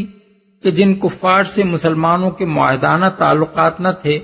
ان کے علاقوں میں سے بھی متعدد آدمی اسلام قبول کر کے دارالاسلام میں آ گئے تھے اور ان کی کافر بیویاں وہاں رہ گئی تھیں۔ اسی طرح بعض عورتیں بھی مسلمان ہو کر ہجرت کرائی تھیں اور ان کے کافر شوہر وہاں رہ گئے تھے۔ ان کے بارے میں یہ فیصلہ کر دیا گیا کہ دارالاسلام ہی میں عدلے کا بدلہ چکا دیا جائے۔ جب کفار سے کوئی مہر واپس نہیں ملنا ہے تو انہیں بھی کوئی مہر واپس نہ کیا جائے، اس کے بجائے جو عورت ادھر آ گئی ہے اس کے بدلے کا مہر اس شخص کو ادا کر دیا جائے جس کی بیوی ادھر رہ گئی ہے۔ لیکن اگر اس طرح حساب برابر نہ ہو سکے اور جن مسلمانوں کی بیویاں ادھر رہ گئی ہیں ان کے وصول طلب مہر ہجرت کر کے آنے والی مسلمان عورتوں کے مہروں سے زیادہ ہوں تو حکم دیا گیا کہ اس مال غنیمت سے باقی رقمیں ادا کر دی جائیں جو کفار سے لڑائی میں مسلمانوں کے ہاتھ آئے ہوں۔ ابن عباس کی روایت ہے کہ جس شخص کے حصے کا مہر وصول طلب رہ جاتا تھا نبی صلی اللہ علیہ وسلم یہ حکم دیتے تھے کہ اس کے نقصان کی تلافی مال غنیمت سے کر دی جائے۔ ابن جریر اسی مسلک کو عطا، مجاہد، زہری، مسروق، ابراہیم نخعی، قتادہ، مقاتل اور ضحاک نے اختیار کیا ہے۔ یہ سب حضرات کہتے ہیں کہ جن لوگوں کے مہر کفار کی طرف رہ گئے ہوں ان کا بدلہ کفار سے ہاتھ آئے ہوئے مجموعی مال غنیمت میں سے ادا کیا جائے، یعنی تقسیم غنائم سے پہلے ان لوگوں کے فوت شدہ مہر ان کو دے دیے جائیں، اور اس کے بعد تقسیم ہو جس میں وہ لوگ بھی دوسرے سب مجاہدین کے ساتھ برابر کا حصہ پائیں۔ بعض فقہا یہ بھی کہتے ہیں کہ صرف اموال غنیمت ہی نہیں، اموال فے میں سے بھی ایسے لوگوں کے نقصان کی تلافی کی جا سکتی ہے، لیکن اہل علم کے ایک بڑے گروہ نے اس مسلک کو قبول نہیں کیا ہے۔ يا أيها النبي إذا جاءك المؤمنات يبايعنك على ألا يشركن بالله شيئا ولا يسرقن ولا يزنين ولا يقتلن أولادهن ولا يأتين ببهتان يفترينه بين أيديهن وأرجلهن ولا يعصينك في معروف فبايعهن واستغفر لهن الله إن الله غفور رحيم۔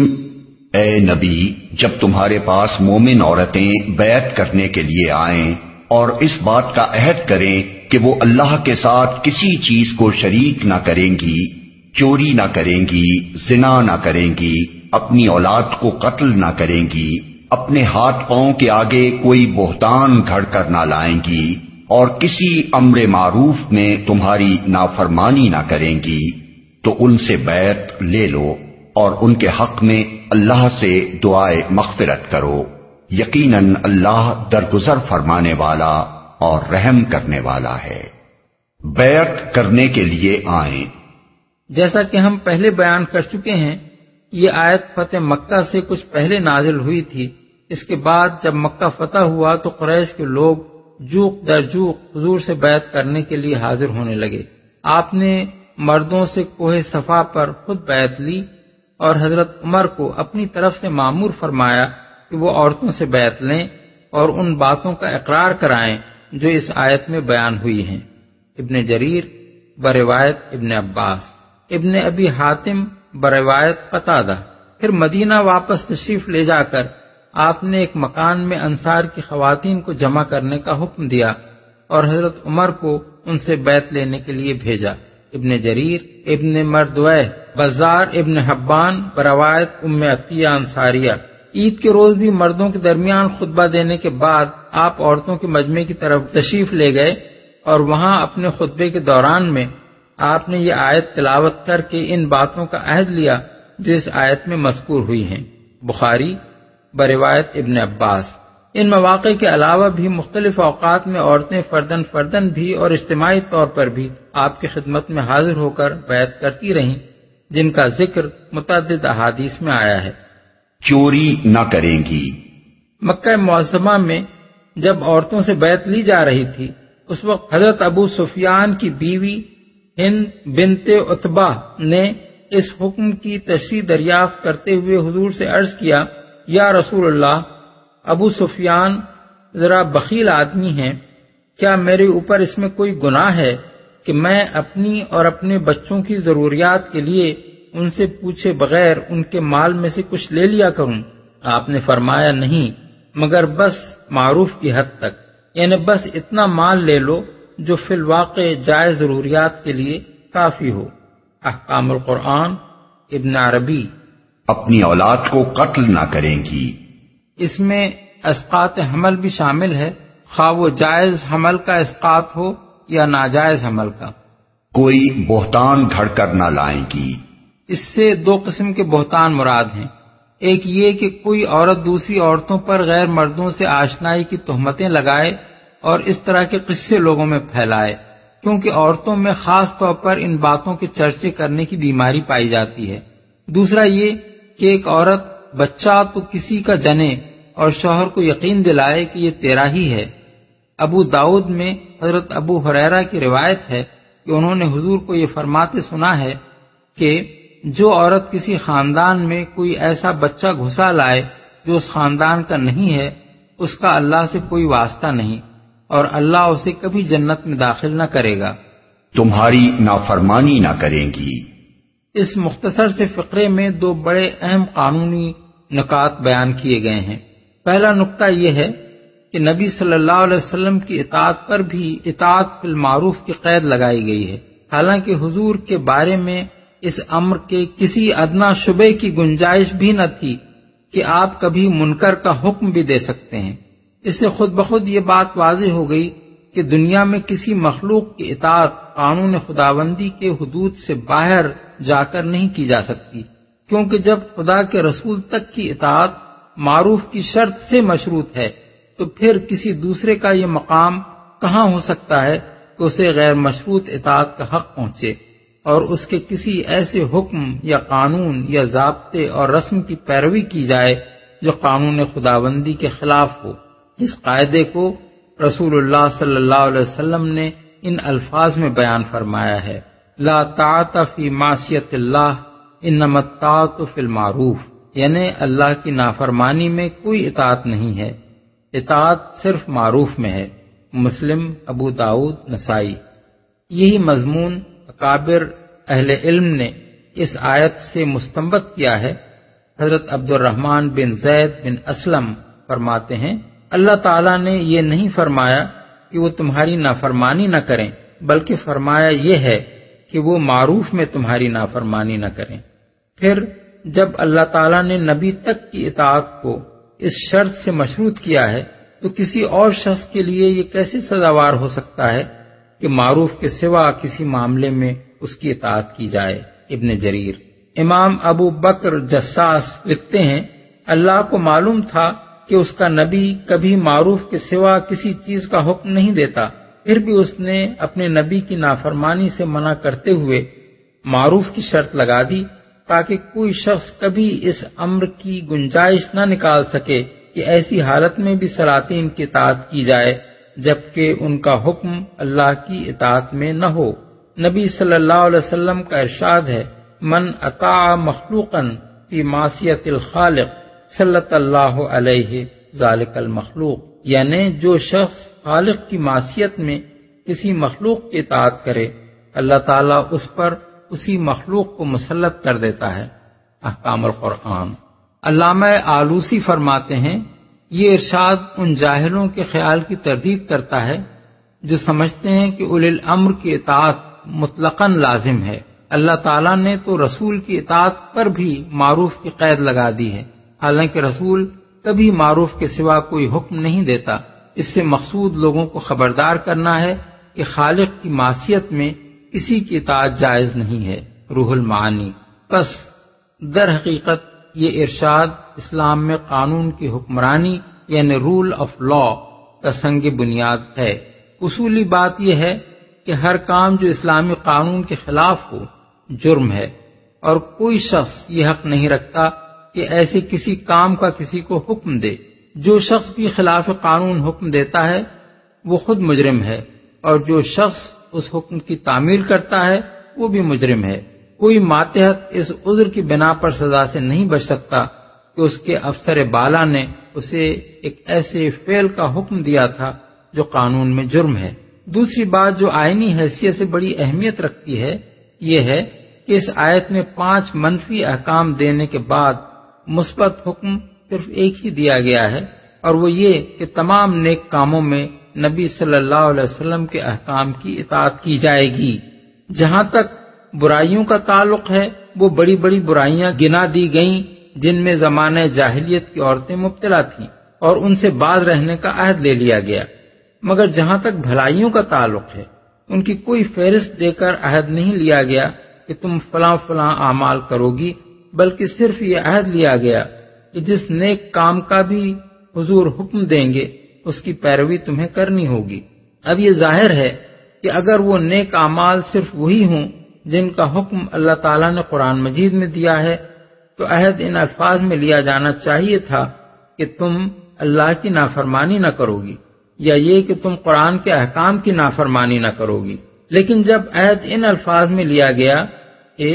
جس نیک کام کا حکم بھی رسول اللہ صلی اللہ علیہ وسلم دیں گے تم اس کی خلاف ورزی نہ کرو گی، تو اس سے خود بخود یہ نتیجہ نکلتا ہے کہ معاشرے کی اصلاح کے لیے حضور کو وسیع ترین اختیارات دیے گئے ہیں، اور آپ کے تمام احکام واجب الاطاعت ہیں، خواہ وہ قرآن میں موجود ہوں یا نہ ہوں۔ اسی آئینی اختیار کی بنا پر رسول اللہ صلی اللہ علیہ وسلم نے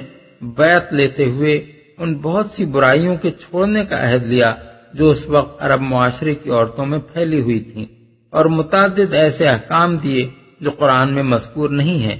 اس کے لیے حسب ذیل احادیث ملاحظہ ہوں۔ ابن عباس، ام سلمہ اور ام عطیہ انصاریہ وغیرہ کی روایات ہیں کہ رسول اللہ صلی اللہ علیہ وسلم نے عورتوں سے بیعت لیتے وقت یہ عہد لیا کہ وہ مرنے والوں پر نوحہ نہ کریں گی۔ یہ روایات بخاری، مسلم، نسائی اور ابن جریر نے نقل کی ہیں۔ ابن عباس کی ایک روایت میں یہ تفصیل ہے کہ حضور نے حضرت عمر کو عورتوں سے بیعت لینے کے لیے مامور کیا اور حکم دیا کہ ان کو نوحہ کرنے سے منع کریں، کیونکہ زمانہ جاہلیت میں عورتیں مرنے والوں پر نوحہ کرتے ہوئے کپڑے پھاڑتی تھیں، منہ نوچتی تھیں، بال کاٹتی تھیں اور سخت واویلا مچاتی تھیں۔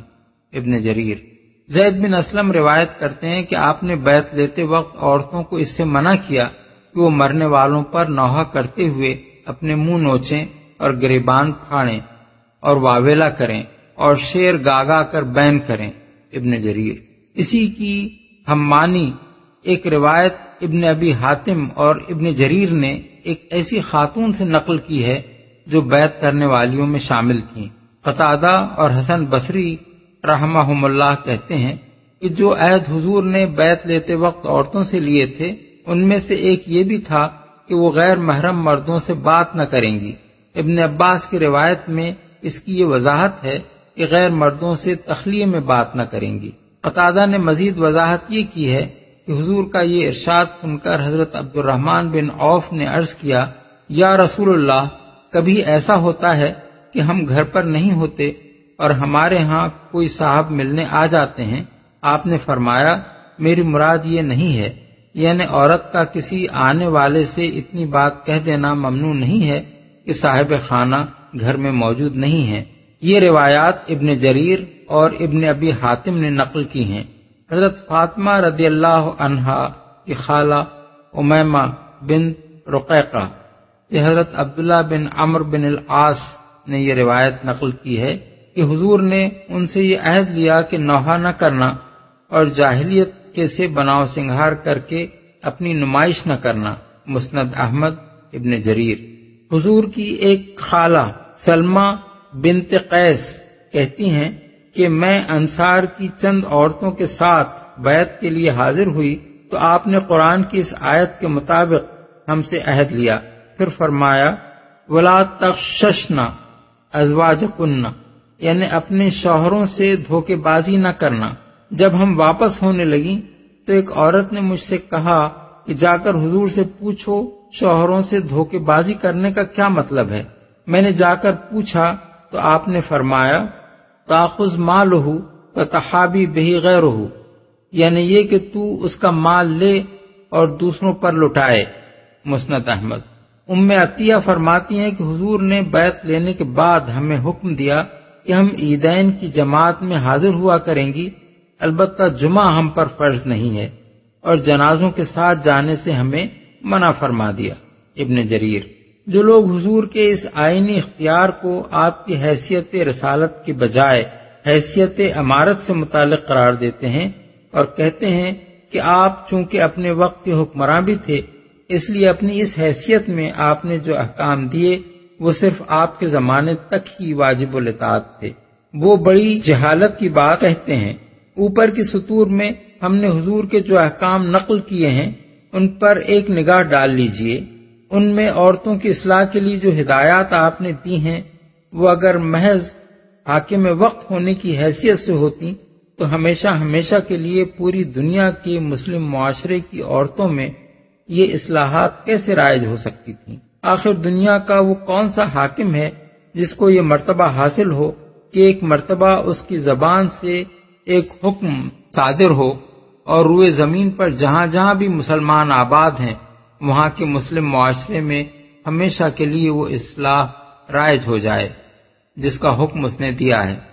ان سے بیعت لے لو۔ معتبر اور متعدد احادیث سے معلوم ہوتا ہے کہ رسول اللہ صلی اللہ علیہ وسلم کے زمانے میں عورتوں سے بیعت لینے کا طریقہ مردوں کی بیعت سے مختلف تھا۔ مردوں سے بیعت لینے کا طریقہ یہ تھا کہ بیعت کرنے والے آپ کے ہاتھ میں ہاتھ دے کر عہد کرتے تھے، لیکن عورتوں سے بیعت لیتے ہوئے آپ نے کبھی کسی عورت کا ہاتھ اپنے ہاتھ میں نہیں لیا بلکہ مختلف دوسرے طریقے اختیار فرمائے۔ اس کے بارے میں جو روایات منقول ہوئی ہیں وہ ہم ذیل میں درج کرتے ہیں۔ حضرت عائشہ فرماتی ہیں کہ خدا کی قسم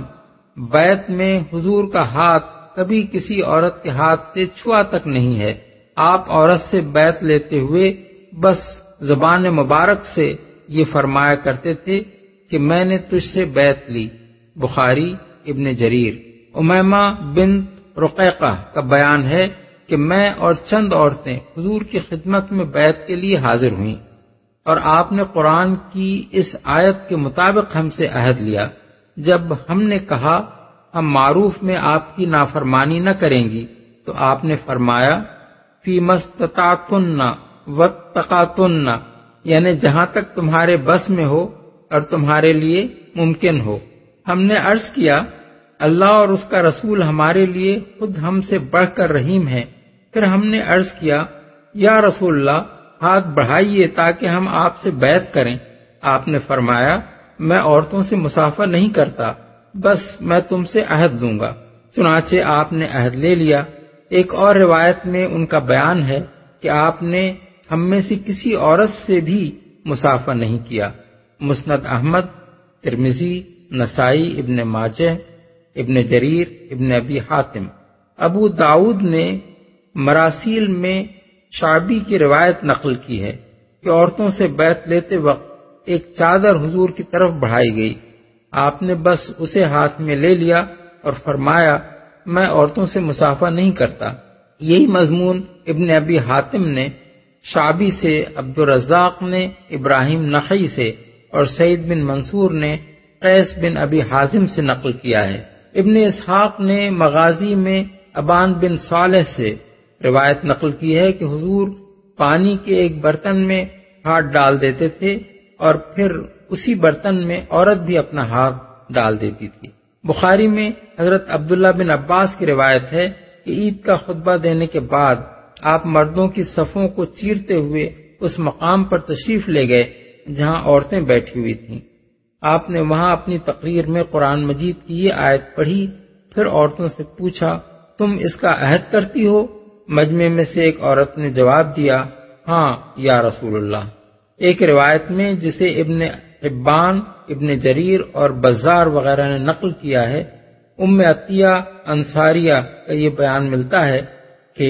حضور نے گھر کے باہر سے ہاتھ بڑھایا اور ہم نے اندر سے ہاتھ بڑھائے، لیکن اس سے یہ لازم نہیں آتا کہ عورتوں نے آپ سے مصافحہ بھی کیا ہو، کیونکہ ام عطیہ نے مصافحے کی تصریح نہیں کی ہے۔ غالباً اس موقع پر صورت یہ رہی ہوگی کہ عہد لیتے وقت آپ نے باہر سے ہاتھ بڑھایا ہوگا اور اندر سے عورتوں نے اپنے اپنے ہاتھ آپ کے ہاتھ کی طرف بڑھا دیے ہوں گے، بغیر اس کے کہ ان میں سے کسی کا ہاتھ آپ کے ہاتھ سے مس ہو۔ أيها الذين آمنوا لا تتولوا قوما غضب الله عليهم قد يئسوا من الآخرة كما يئس الكفار من أصحاب القبور۔ اے لوگو جو ایمان لائے ہو، ان لوگوں کو دوست نہ بناؤ جن پر اللہ نے غضب فرمایا ہے، جو آخرت سے اسی طرح مایوس ہیں جس طرح قبروں میں پڑے ہوئے کافر مایوس ہیں۔ اصل الفاظ ہیں قد یئسوا من الآخرۃ کما یئس الکفار من اصحاب القبور۔ اس کے دو معنی ہو سکتے ہیں، ایک یہ کہ وہ آخرت کی بھلائی اور اس کے ثواب سے اسی طرح مایوس ہیں جس طرح زندگی بعد موت سے انکار کرنے والے اس بات سے مایوس ہیں کہ ان کے جو عزیز رشتہ دار قبروں میں جا چکے ہیں وہ کبھی پھر زندہ کر کے اٹھائے جائیں گے۔ یہ معنی حضرت عبداللہ بن عباس اور حضرات حسن بصری، قتادہ اور ضحاک رحمہم اللہ نے بیان کیے ہیں۔ دوسرے معنی یہ ہو سکتے ہیں کہ وہ آخرت کی رحمت و مغفرت سے اسی طرح مایوس ہیں جس طرح قبروں میں پڑے ہوئے کافر ہر خیر سے مایوس ہیں، کیونکہ انہیں اپنے مبتلا عذاب ہونے کا یقین ہو چکا ہے۔ یہ معنی حضرت عبداللہ بن مسعود اور حضرات مجاہد، اکرمہ، ابن زید، کلبی، مقاتل اور منصور رحمہم اللہ